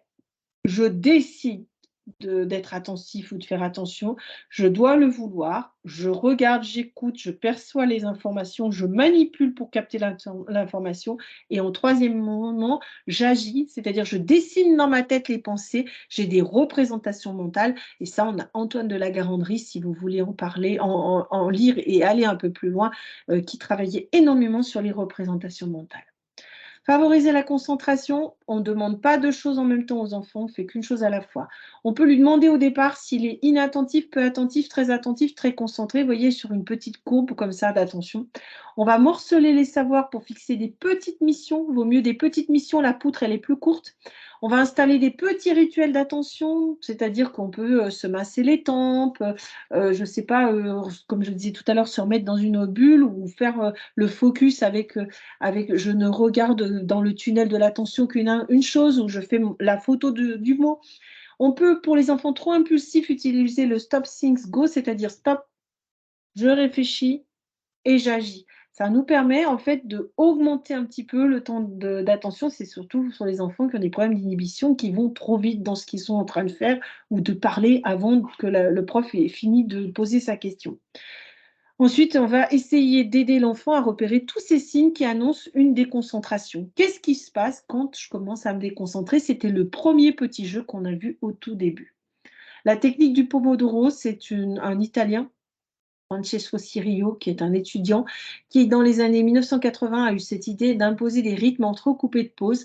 Et il s'est rendu compte qu'en fait, alors il Pomodoro, ça veut dire tomate en italien, il coupe la tomate en faisant avec comme vous pouvez couper avec le minuteur. Alors lui, c'était 25 minutes et ensuite 5 minutes de pause. Mais si vous avez un enfant plus petit, plus jeune, ça peut être 5 minutes de travail, 1 minute de pause, 5 minutes de travail, 1 minute de pause. Et tous les 4, alors on n'appelle ça pas pomodoro, mais pomodori au pluriel, on prend une pause un peu plus longue. Donc je vous invite à l'adapter en fonction des âges des enfants. Là, c'est ce qu'il a créé, le pomodoro avec ce timing-là, mais il s'adresse plus, à mon avis, aux adultes. Et nous, ça nous fait du bien. Vous êtes hyper focus sur une tâche pendant 25 minutes, vous ouvrez la fenêtre, vous allez respirer 5 minutes l'air, vous revenez sur votre tâche, vous allez mieux. Ça, c'est le coup de la pause café quand on va à la machine à café, on revient, on est plus concentré. Et on s'est rendu compte que dans l'entreprise, on avait un niveau, c'était beaucoup plus rentable de faire comme ça. Marie, juste Vraiment? une question. Oui, ça tombe bien, c'était l'heure des Ben voilà, ça questions. tombe bien. Est-ce que par rapport à cette dernière proposition, un enfant TDAH serait dans une durée qui serait de l'ordre de 5 à 10 minutes sur les exercices ou est-ce qu'on peut quand même aller jusqu'à 25? Ça dépend de l'âge de l'enfant, déjà, et ça dépend de son degré d'attention. Un enfant TDAH qui souffre, alors pareil, parce que le TDAH, il y a différents degrés dans le TDAH, mais un enfant qui souffre d'un TDAH faible, on va dire, peut tenir un peu plus longtemps. Dès que vous sentez que c'est trop compliqué pour lui, que les jambes s'agitent, que tout s'agite, il faut s'arrêter. Un enfant TDAH, qu'est-ce qui se passe? Lui, dans sa tête, ça va très, très vite. Il a un problème de recapture des informations qui vont trop vite entre ses neurones. D'accord? Donc si on lui dit: sois concentré, arrête de bouger», eh ben, il va se dire: «J'arrête de bouger, j'arrête de bouger, j'arrête de bouger, j'arrête de bouger», incapable de se concentrer sur la leçon. D'accord? Donc déjà, un enfant TDAH, il faut qu'il bouge. S'il bouge, il va mieux retenir. Une petite information, combien de fois ça vous est arrivé d'être au téléphone et de faire les 100 pas? Et pourtant, vous reteniez vraiment, vous étiez vraiment très concentré sur ce qui se passait. Et ben, votre corps, il avait besoin de bouger physiquement pour que votre cerveau soit stable mentalement sur une info. C'est exactement ce qui se passe dans le TDAH. Donc le TDAH, oui, on fait des pauses, oui, on le fait bouger, mais encore mieux, on le fait bouger quand il apprend. Alors pas quand il fait de l'écriture, parce que là, on est obligé de se poser, d'avoir une posture, etc. C'est le seul moment où vous pouvez le mettre à une table. Mais par contre, quand on est en train d'apprendre une leçon, un TDAH, il faut qu'il joue à la balle, il faut qu'il lance la balle, il faut qu'il saute à la corde, il faut qu'il saute par terre sur les carreaux du carrelage, il faut qu'il se marche dans le couloir et qu'il fasse les 100 pas. Bref, tout ça, ça va l'aider à retenir. Et même s'il a la tête en bas sur le coussin du salon, alors même sauf s'il se fait mal, hein, mais parfois il sera plus capable de vous réciter une leçon que d'essayer d'être attentif à son attention, et ça va lui demander trop d'énergie. Après, il y a des enfants TDAH qui sont moins concernés par un TDAH fort, et là, vous pouvez adapter et augmenter avec l'âge ou avec l'entraînement, puisque l'attention, ça s'entraîne. Donc, vous pouvez augmenter. Vous pouvez vraiment augmenter le timing, etc. Mais en faisant des petites pauses, ça leur fait du bien. Est-ce qu'il y avait d'autres questions sur... Oui, oui. Est-ce vrai que si l'on lit la leçon le soir avant de dormir, on la retiendra mieux le lendemain? Alors, j'allais dire que oui et non. C'est-à-dire qu'il y a eu un faux mythe qui nous disait que passer un temps, je ne sais pas si vous avez connu ça, moi je suis d'une génération où on nous avait fait croire qu'en mettant un casque sur les oreilles, eh ben, on allait apprendre la nuit. C'est pas vrai. La nuit, en fait, quand vous êtes dans un sommeil très, très profond, vous êtes coupé de ce qui se passe autour. D'ailleurs, il y a des gens malheureusement qui s'endorment et qui sont, dans une catastrophe naturelle, vont pas, sentir le feu et cetera et mourir.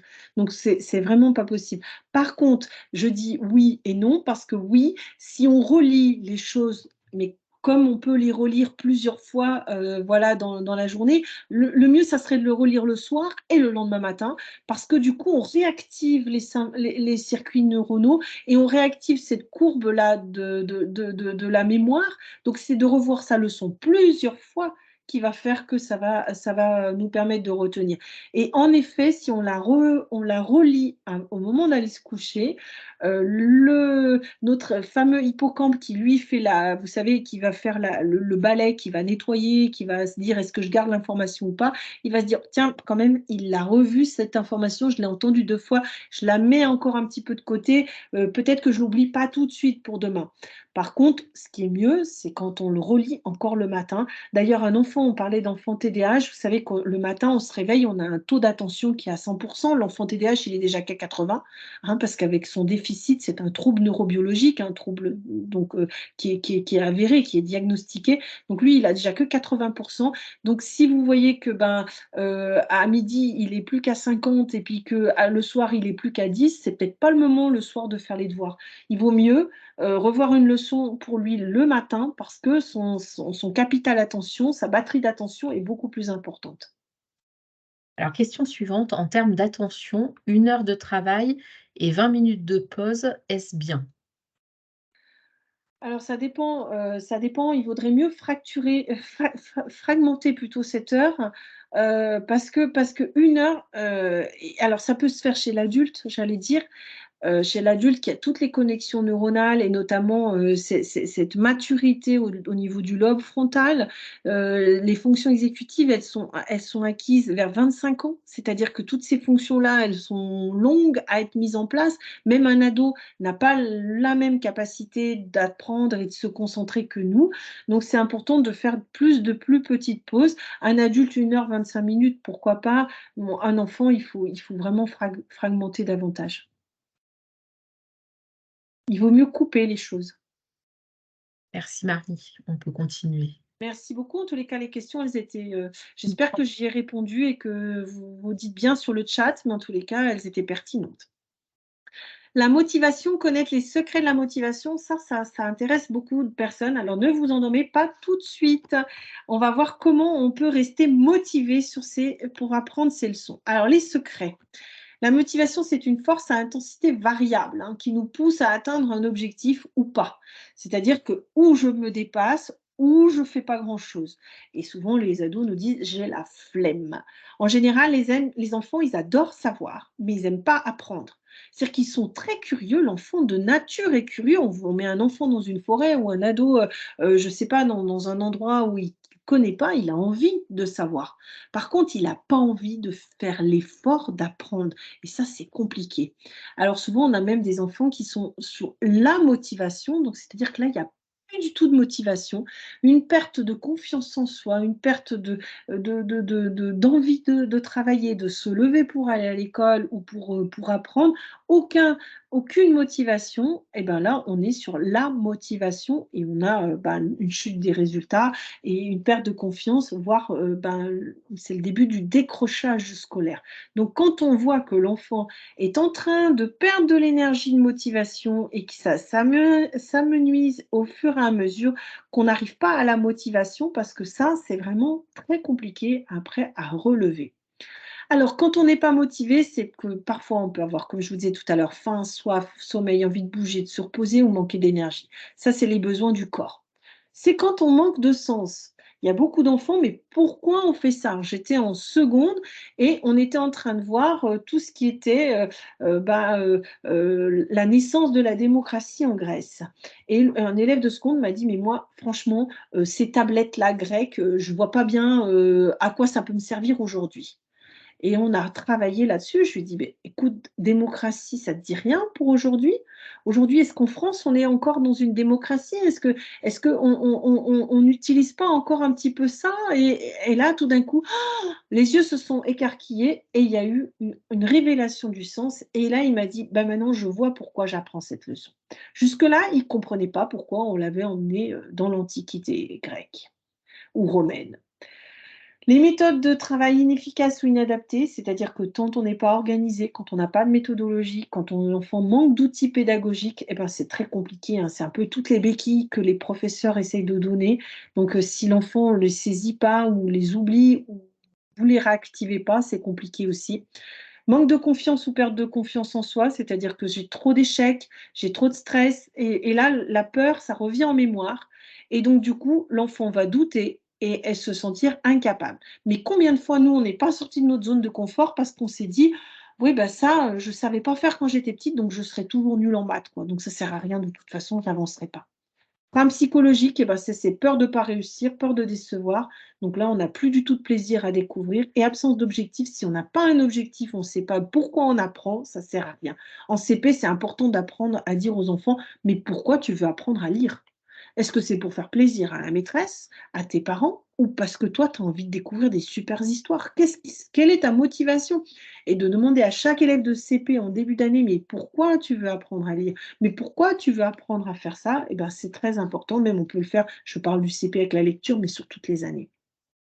Parce qu'il y a 2 types de motivation. Une motivation qui vient de l'autre, c'est-à-dire les parents, les professeurs ont fait plaisir à quelqu'un. Je vais essayer de travailler parce que ma maman, elle sera super contente ou mon professeur, il va me donner des bonnes notes. J'attends une récompense ou alors je veux éviter une sanction.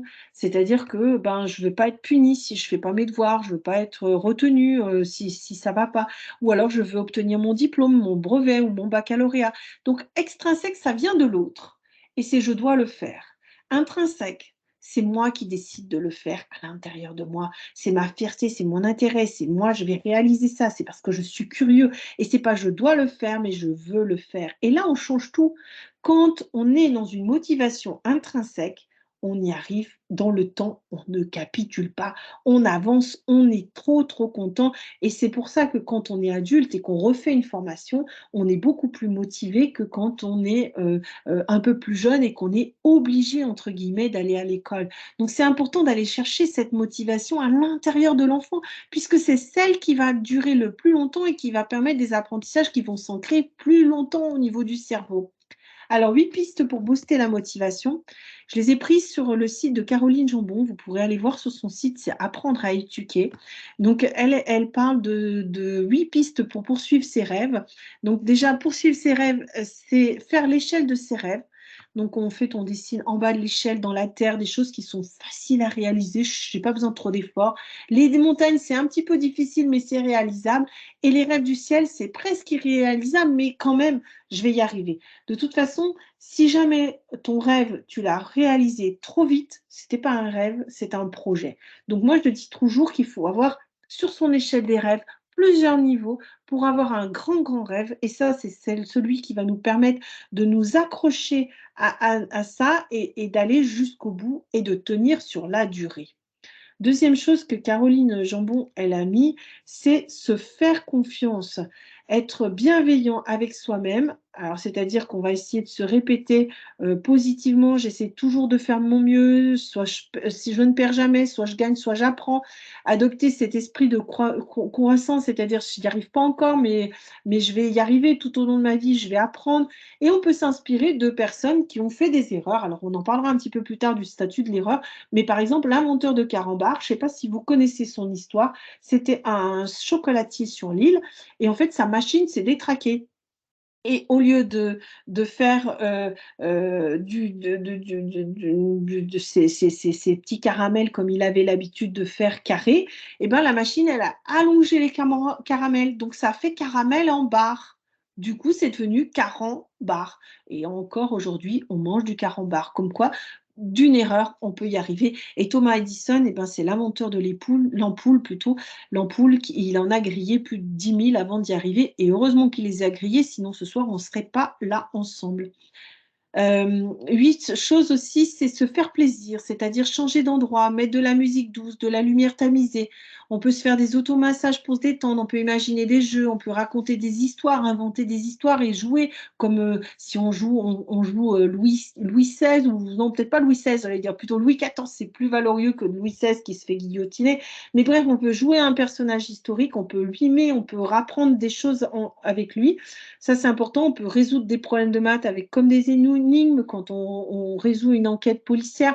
On peut regarder des vidéos sur son cours. Ah, alors, je reviens en arrière. Mince. On peut prendre conscience de ses forces. Les chercheurs en psychologie positive ont trouvé 24 forces de caractère différentes. Eh bien, je vous invite dans toute chaque couleur de force, trouver les vôtres. Est-ce que vous êtes dans la sagesse? Est-ce que vous êtes curieux? Est-ce que vous êtes créatif? Est-ce que vous êtes capable de discerner? Est-ce que vous aimez l'amour de l'apprentissage? Ou est-ce que vous avez des perspectives?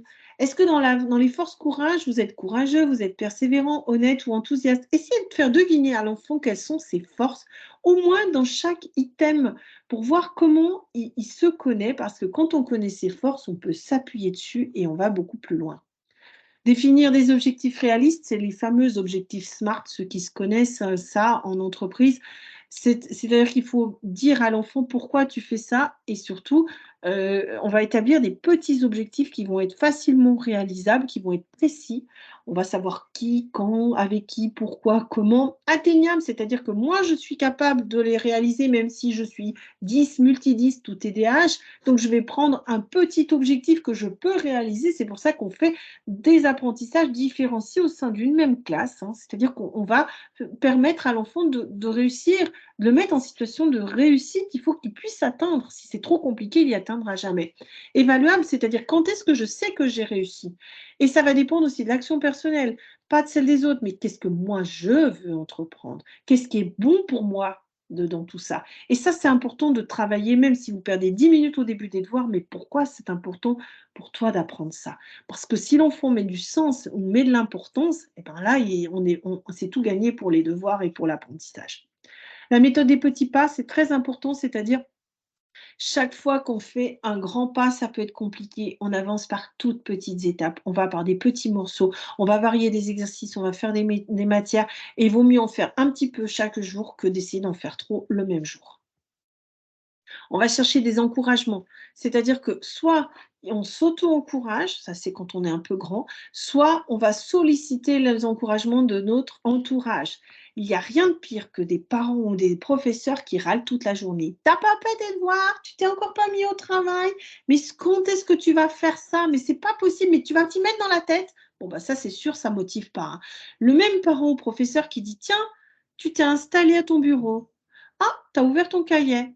Ah, c'est bien parce que ce soir, tu as déjà lu tous les devoirs sur École Directe pour savoir ce qu'il y avait à faire. Tout ça, ça encourage. Encourager les enfants au lieu de les descendre en disant tout ce qu'ils font pas de bien. Ça n'a jamais encouragé un enfant ou même vous, si vous arriviez au travail et si toute la journée on vous disait tout ce qui va pas. Franchement, à midi, vous en avez marre, hein, vous voulez juste rentrer, hein. Alors que si vous avez un chef qui vous dit: «Ah, c'est bien, tu as eu de bonnes idées ce matin, tu as pris la parole, c'était pertinent, tiens, mais ouais, je pense que tu es capable de bosser sur ce dossier, vas-y à fond». Bah oui, c'est comme ça que ça marche, les encouragements. Donc, soit on le fait avec du langage corporel, on peut lever les pouces, on peut applaudir, comme je l'ai fait tout à l'heure avec la première personne qui m'avait dit 20 secondes, je crois que c'était Bernard. Bref, c'est important d'encourager parce que ça donne envie aux autres de faire aussi et à l'enfant surtout de poursuivre ses efforts. On encourage toujours de manière précise, vraie, factuelle. Ça développe l'estime de soi et la fierté, ça c'est super important. Est-ce qu'il y avait des questions sur la motivation?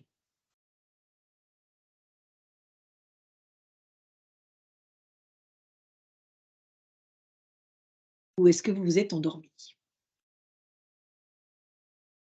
Est-ce que tu m'entends là, Marie? Oui. Ah, je vous entendais pas. Oui. Voilà. Est-ce que alors, on n'a pas de questions, hein, par contre, on a Mélanie qui nous a partagé un lien sur, justement, ce levier essentiel, hein, qui est le compliment. Ah super. Alors Mélanie, vous êtes top ce soir, hein. Bravo, bravo, bravo. Merci beaucoup de tous les partages que vous faites. Bon, ben alors, si on continue avec l'erreur. Ça va être un peu plus court. La dernière partie, elle est un peu plus courte, mais elle est tellement fondamentale, comme disait tout à l'heure Orlan. L'erreur, c'est un levier de l'apprentissage. Et ça, c'est important de l'avoir en tête. Tout le monde fait des erreurs. Personne n'atteint la note parfaite la première fois où il chante, où il faut acquérir par expérience. On a vu que ça impliquait il faut de nombreuses erreurs pour y arriver. Et ça, c'est très, très important. Celui qui les a le plus, qui en a le plus parlé, mais il n'est pas le seul, hein, c'est pas à l'origine, ça vient pas de lui, mais Stanislas Dehaene, c'est un psychologue cognitif, neuroscientifique et professeur au Collège de sciences, donc voilà. Il a dit que dans les neurosciences cognitives, c'est-à-dire les neurosciences qui ont un lien avec les connaissances et les acquisitions de connaissances, en fait, il a identifié 4 facteurs qui vont aider à l'apprentissage. Alors, les 4 facteurs, il a appelé ça les 4 piliers de l'apprentissage. Le premier, c'est l'attention. On a déjà bien vu là-dessus, c'est-à-dire que si jamais je fais attention, je filtre l'information importante et ça va me permettre de traiter l'information. Le deuxième, et celui-là, on en a un petit peu parlé avec la motivation, c'est l'engagement actif. Plus l'enfant aura envie, l'élève aura envie de s'engager, plus il va être motivé et plus il va retenir et les apprentissages seront faciles. Le troisième pilier de l'apprentissage, c'est le retour d'information. C'est-à-dire que quand un élève fait une petite erreur, il vaut mieux lui dire pour qu'il se corrige. Et c'est en corrigeant toutes nos erreurs qu'on progresse. Si on n'avait pas ces erreurs-là, on ne pourrait pas apprendre. Et ça, c'est important. Vous savez que le bébé, quand il apprend à marcher, au départ, il tombe. Alors, je ne sais pas si vous savez, vous, combien de fois tombe un bébé quand il apprend à marcher en moyenne. Est-ce que vous voulez me répondre sur le chat?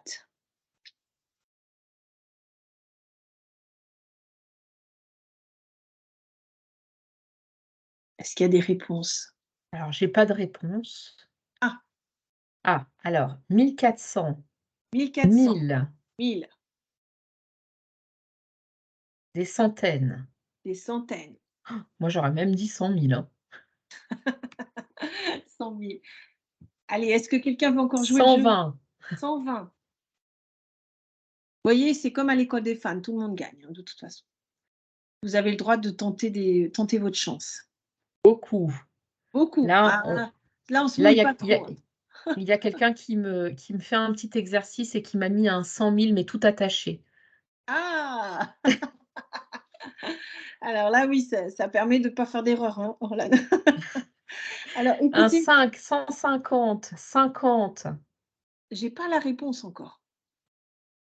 Alors est-ce qu'il y a encore d'autres personnes qui veulent tenter leur chance? 100 des gagnants ont tenté leur chance, ça c'est un bon slogan. Est-ce que quelqu'un veut 10 encore 000. moins? Allez, je vais donner des indices, moins que 10 000. Ah, 2000, 1 Oui, 000 000, oui, qui a dit 2 000? 2000. Quelle est Stéphanie. Bravo Stéphanie, c'est vous la championne du soir. Alors c'est une moyenne, mais en moyenne, un bébé tombe 2 000 fois. C'est-à-dire que chaque fois que le bébé se relève, et vous le voyez bien avec la couche, hein, vous voyez les fesses, elles vont être en arrière, c'est trop en arrière, je tombe. Il se relève, il est un peu trop sur le côté, il tombe. Il se relève, il a une jambe qui fléchit, hop, il retombe. Il se relève, il est trop en avant, il retombe. Et à chaque fois que le bébé se relève, il apprend de l'erreur précédente, c'est-à-dire qu'il réajuste son corps pour pouvoir un jour savoir être debout, avoir la bonne posture et pouvoir avancer.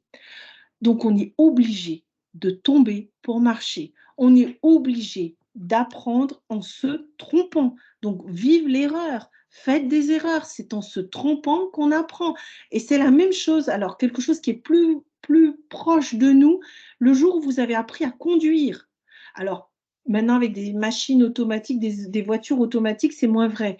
Mais à l'époque, quand on avait l'embrayage et l'accélérateur, au début, pour trouver le point mort, on cale jusqu'à ce qu'on trouve ce fameux point de patinage, c'est-à-dire, tiens, j'accélère suffisamment et je décélère suffisamment pour démarrer cette voiture. Eh bien, c'est en se trompant que notre cerveau rétablit les bonnes informations et les réintègre d'une autre manière pour pouvoir arriver à démarrer, à marcher, à faire n'importe quoi, ce que vous voulez faire en apprentissage. Donc, l'action, elle est importante de se tromper, mais surtout, le professeur doit vite corriger l'information pour qu'on ne se trompe pas trop ou alors apprendre à l'enfant à se corriger. C'est ça qui est important, c'est-à-dire un retour d'information et quand en fait l'enfant a un retour d'information, il consolide cette information-là de manière un petit peu plus juste à chaque fois et ça devient l'automatisation, c'est-à-dire que c'est automatique et c'est inconscient. Aujourd'hui, vous savez conduire sans réfléchir, vous marchez sans vous dire: «Faut que je mette mes pieds comme ça, mon corps comme ça, mes fesses comme ça». Non, on sait marcher sans avoir à repasser par tout ce processus. Alors, pour surprendre les enfants, voilà les pédagogies inattendues, je trouve que c'est sympa comme tout quand, surprendre permet d'apprendre. Ça, c'était mon slogan quand j'étais prof, mais ça, c'est vraiment important. Regardez des surprises que les professeurs ont fait. Un petit livre pour les vacances. Donc en fait, les livres étaient emballés dans des petites, voilà, des petites pochettes et sur chaque pochette, et ben, il y avait marqué des petites informations, coup de cœur, est-ce que c'est un conte? Est-ce que c'est, un roman? Est-ce que c'est alors là, vous voyez, elle a mis foudroyant, virus foudroyant, bref et cetera. Elle peut mettre deux trois indices. Est-ce que vous êtes prêts à lire? Il y a aussi, alors ça se fait beaucoup de chez les anglo-saxons, mais sur chaque bureau, mettre un mot positif. Alors je ne l'ai pas trouvé en français, mais je suis sûre qu'il y a des enseignants qui le font en français.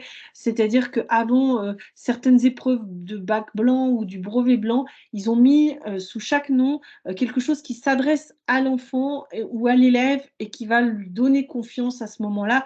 Et c'est ça qui va lui permettre. Ça peut se faire aussi avec une distribution de post-it avec des phrases positives qui vont qui vont nous permettre de nous booster. Voilà, plein d'idées pour être engagé activement. Alors là, c'est plus dans un cours, mais c'est-à-dire qu'on peut demander aux élèves de fermer les yeux pendant le cours et de visualiser quelque chose dans leur tête et quand ils ouvrent les yeux, ils en parlent. On peut marcher en rond dans la classe en récitant une définition. Moi, ça, je le fais de plus en plus. Je fais de la formation professionnelle en entreprise. Quand je veux faire rentrer un concept qui est compliqué, je fais marcher les gens et même des fois dans la salle de formation, quand on marche, les choses se délient, les informations sont plus simples à comprendre et il y a des choses même au niveau des interactions entre les personnes qui arrivent à se débloquer. On peut utiliser le silence, c'est-à-dire qu'on peut utiliser seulement ses mains ou le dessin. On peut faire des énigmes. Comme ça, les énigmes, il faudra les résoudre et les enfants, bah, ils adorent résoudre des énigmes. On peut mettre une bande sonore qui va accueillir les élèves dans la classe. Tiens, on les surprend. On peut baisser la lumière, on peut mettre une l'autre jour, j'ai un prof qui a fait, il a mis une petite lampe rose pour, voilà, il avait des choses à expliquer et c'était super, intime comme ambiance et c'était très sympa. Les élèves, ils ont adoré ça. On peut faire une citation qui va confronter les idées et discuter. On peut raconter une histoire qui est relative au concept pour mieux la maîtriser. Vous savez que l'histoire de France, il y a rien de mieux que de raconter la petite histoire dans la grande histoire. Tout d'un coup, on met des petits éléments concrets, on illustre et ça devient très visuel.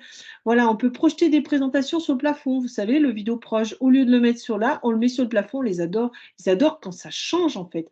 En cours de biolo, on peut transformer une salle de classe en réseau de cellules vivantes où chacun devient un neurone et puis on fait des connexions, on essaie d'expliquer ce que c'est qu'un neurotransmetteur. Bref, vous pouvez vraiment jouer à tout ça et c'est important. Et les Allemands utilisent ça comme phrase, c'est-à-dire qu'ils disent toujours qu'il faut changer la routine pour changer les habitudes. Et les profs allemands, souvent, ils demandent aux élèves de changer physiquement dans la classe, de ne pas s'asseoir deux fois à côté du même copain ou pas longtemps. Et puis, on change les façons de faire parce que quand on change les façons de faire, on surprend les enfants. Donc le cerveau, quand on retient, une information, au départ, on a un pressentiment, quelque chose, une prédiction. Ensuite, un feedback, c'est-à-dire que le prof va vous dire si c'est juste ou si c'est faux. On corrige, on réajuste et on a une nouvelle prédiction, c'est-à-dire qu'on a une nouvelle représentation mentale de l'information et c'est ça qui va permettre de faire de nouvelles hypothèses en permanence. Donc en fait, l'erreur, elle est humaine, mais surtout indispensable à l'apprentissage. Si on n'a pas d'erreur, on n'a pas de correction d'erreur, on n'apprend pas, on n'avance pas. Serena Williams, elle dit que je pense vraiment qu'un ou qu'une championne ne se définit non pas par ses victoires, mais par sa faculté à rebondir quand elle ou il tombe. Donc ça, c'est très américain, hein. On dit que ce qui est important, c'est pas de tomber, c'est le temps que tu mets à te relever. L'erreur, et ben voilà, il s'engage quand il sait aussi l'enfant qu'il a un retour sur l'erreur et on va pas lui dire: «Ouh là là, tu t'es trompé». Juste, on remet à jour son modèle mental et donc ça nous permet d'avoir une vision positive de l'erreur dans l'apprentissage. Il y a plein de typologies d'erreurs, donc ça, c'est aussi important de les connaître. Parfois, c'est parce qu'on a mal compris les consignes, on a mal réécrit la consigne, la mauvaise copie. On a des fois de mauvaises habitudes scolaires ou un mauvais décodage des attentes. Les erreurs, c'est peut-être aussi une mauvaise représentation. Tiens, on a mal appris, mal représenté les choses dans notre tête. Ou alors on a de mauvaises opérations intellectuelles, c'est-à-dire qu'on ne fait pas le bon cheminement. Ça, on le voit bien en mathématiques, il suffit qu'on n'ait pas compris le bon raisonnement, et ben on se trompe. Ou alors on a une surcharge cognitive ou affective, c'est-à-dire que là, on surchauffe, il y a trop d'informations, on a besoin de faire une petite pause. Ou alors il y a une grosse dispute dans la cour de récréation et là, on ne peut pas se connecter au professeur parce qu'on est encore sur la dispute de la cour de récréation. La consolidation, c'est ce qu'on a vu plein de fois. Plus on revoit les choses, repenser à ma forêt, plus les connaissances elles sont imprimées et automatisées et mieux ça va. Et donc, en fait, il faut des répétitions régulières pour pouvoir arriver à transférer aussi ces informations et à parvenir à une automatisation. Je vais terminer par les célèbres ratés. On a quand même, pas mal de choses qui nous sont dites pour ça. Alors, j'ai échoué, je n'ai pas échoué, disait Thomas Edison, l'inventeur de l'ampoule. J'ai juste fait 10 000 tentatives qui n'ont pas fonctionné. J'ai raté 9 000 tirs dans ma carrière, j'ai perdu presque 300 matchs. 26 fois, on m'a fait confiance pour prendre le tir de la victoire et je l'ai raté. J'ai raté, j'ai échoué encore et encore dans ma vie. C'est pourquoi j'ai réussi. On a quand même un grand champion là qui nous en parle, Michael Jordan. Et puis on a aussi, hem, Rowling qui a écrit Harry Potter. Alors si on sait quand même qu'elle a écrit ça dans un bar parce qu'elle avait pas de lieu, elle était trop pauvre avec un bébé qui dormait à côté d'elle, elle a envoyé ça à 12 maisons d'édition avant d'être acceptée. Eh ben, elle a mis: «L'échec m'a appris sur moi-même des choses que je n'aurais jamais apprises par ailleurs. J'ai découvert que je possédais une forte volonté et plus de discipline que je ne l'aurais soupçonné». Aujourd'hui, quand même, Harry Potter a des centaines de milliers de livres vendus. Il est traduit dans plus de 80 langues. Il y a même un centre, enfin un jardin, comment on appelle ça? Un parc d'attractions qui existe et puis tous les fidgets, toutes les choses qui sont découlées de ça. On peut dire qu'elle a bien fait de persévérer. Rien ne m'arrête désormais, celle ou celui qui ne s'est jamais trompé n'a jamais rien tenté. C'était Einstein, qui était un véritable producteur d'erreurs et un scientifique génial. Merci beaucoup à vous tous de votre attention, de votre participation, de tout ça. Moi, juste pour vous dire qu'en ce moment, je suis en train d'écrire un livre sur la mémoire des enfants qui sortira l'année prochaine et qui représentera pas mal d'informations sur tout ce qui va et ce qui a été dit ce soir. Voilà, alors j'essaye de vous retrouver pour essayer de d'arrêter de partager et de répondre encore à des petites questions. Est-ce que l'arrêt du partage est bon? Oui, Marie, merci Oui, beaucoup, beaucoup, beaucoup. Alors, est-ce qu'on a des petites questions pour terminer? où les gens sont Alors, fatigués. je vois beaucoup de merci, beaucoup, beaucoup de merci. Alors peut-être je vais essayer de clore vraiment cette conférence qui était passionnante. Donc j'ai essayé de faire un petit résumé, un petit peu humoristique pour une fois, Marie. Vous m'excuserez Bravo, si, c'est très bien. voilà, c'est pas dans les conventions que l'on peut avoir. En tout cas, ce soir, j'ai appris que malgré une mémoire de Snapchat de 20 secondes, eh bien, je suis en capacité de réactiver toutes les informations de mon cerveau lorsque j'écoute mes sensations, lorsque je mets de l'ordre avec Isabellam ou que j'utilise des représentations mentales où me voici toute mouillée, j'ai suivi un nuage. Et lorsque j'ai un objectif plutôt clair, eh ben, pim, je suis attentive à ce qui se passe autour de moi.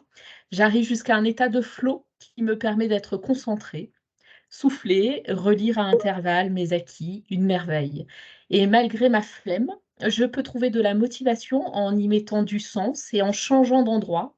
Inventer des histoires en tout état de cause, prendre conscience de mes forces, de ce que je veux entreprendre et apprendre. L'encouragement est une des clés de ma motivation.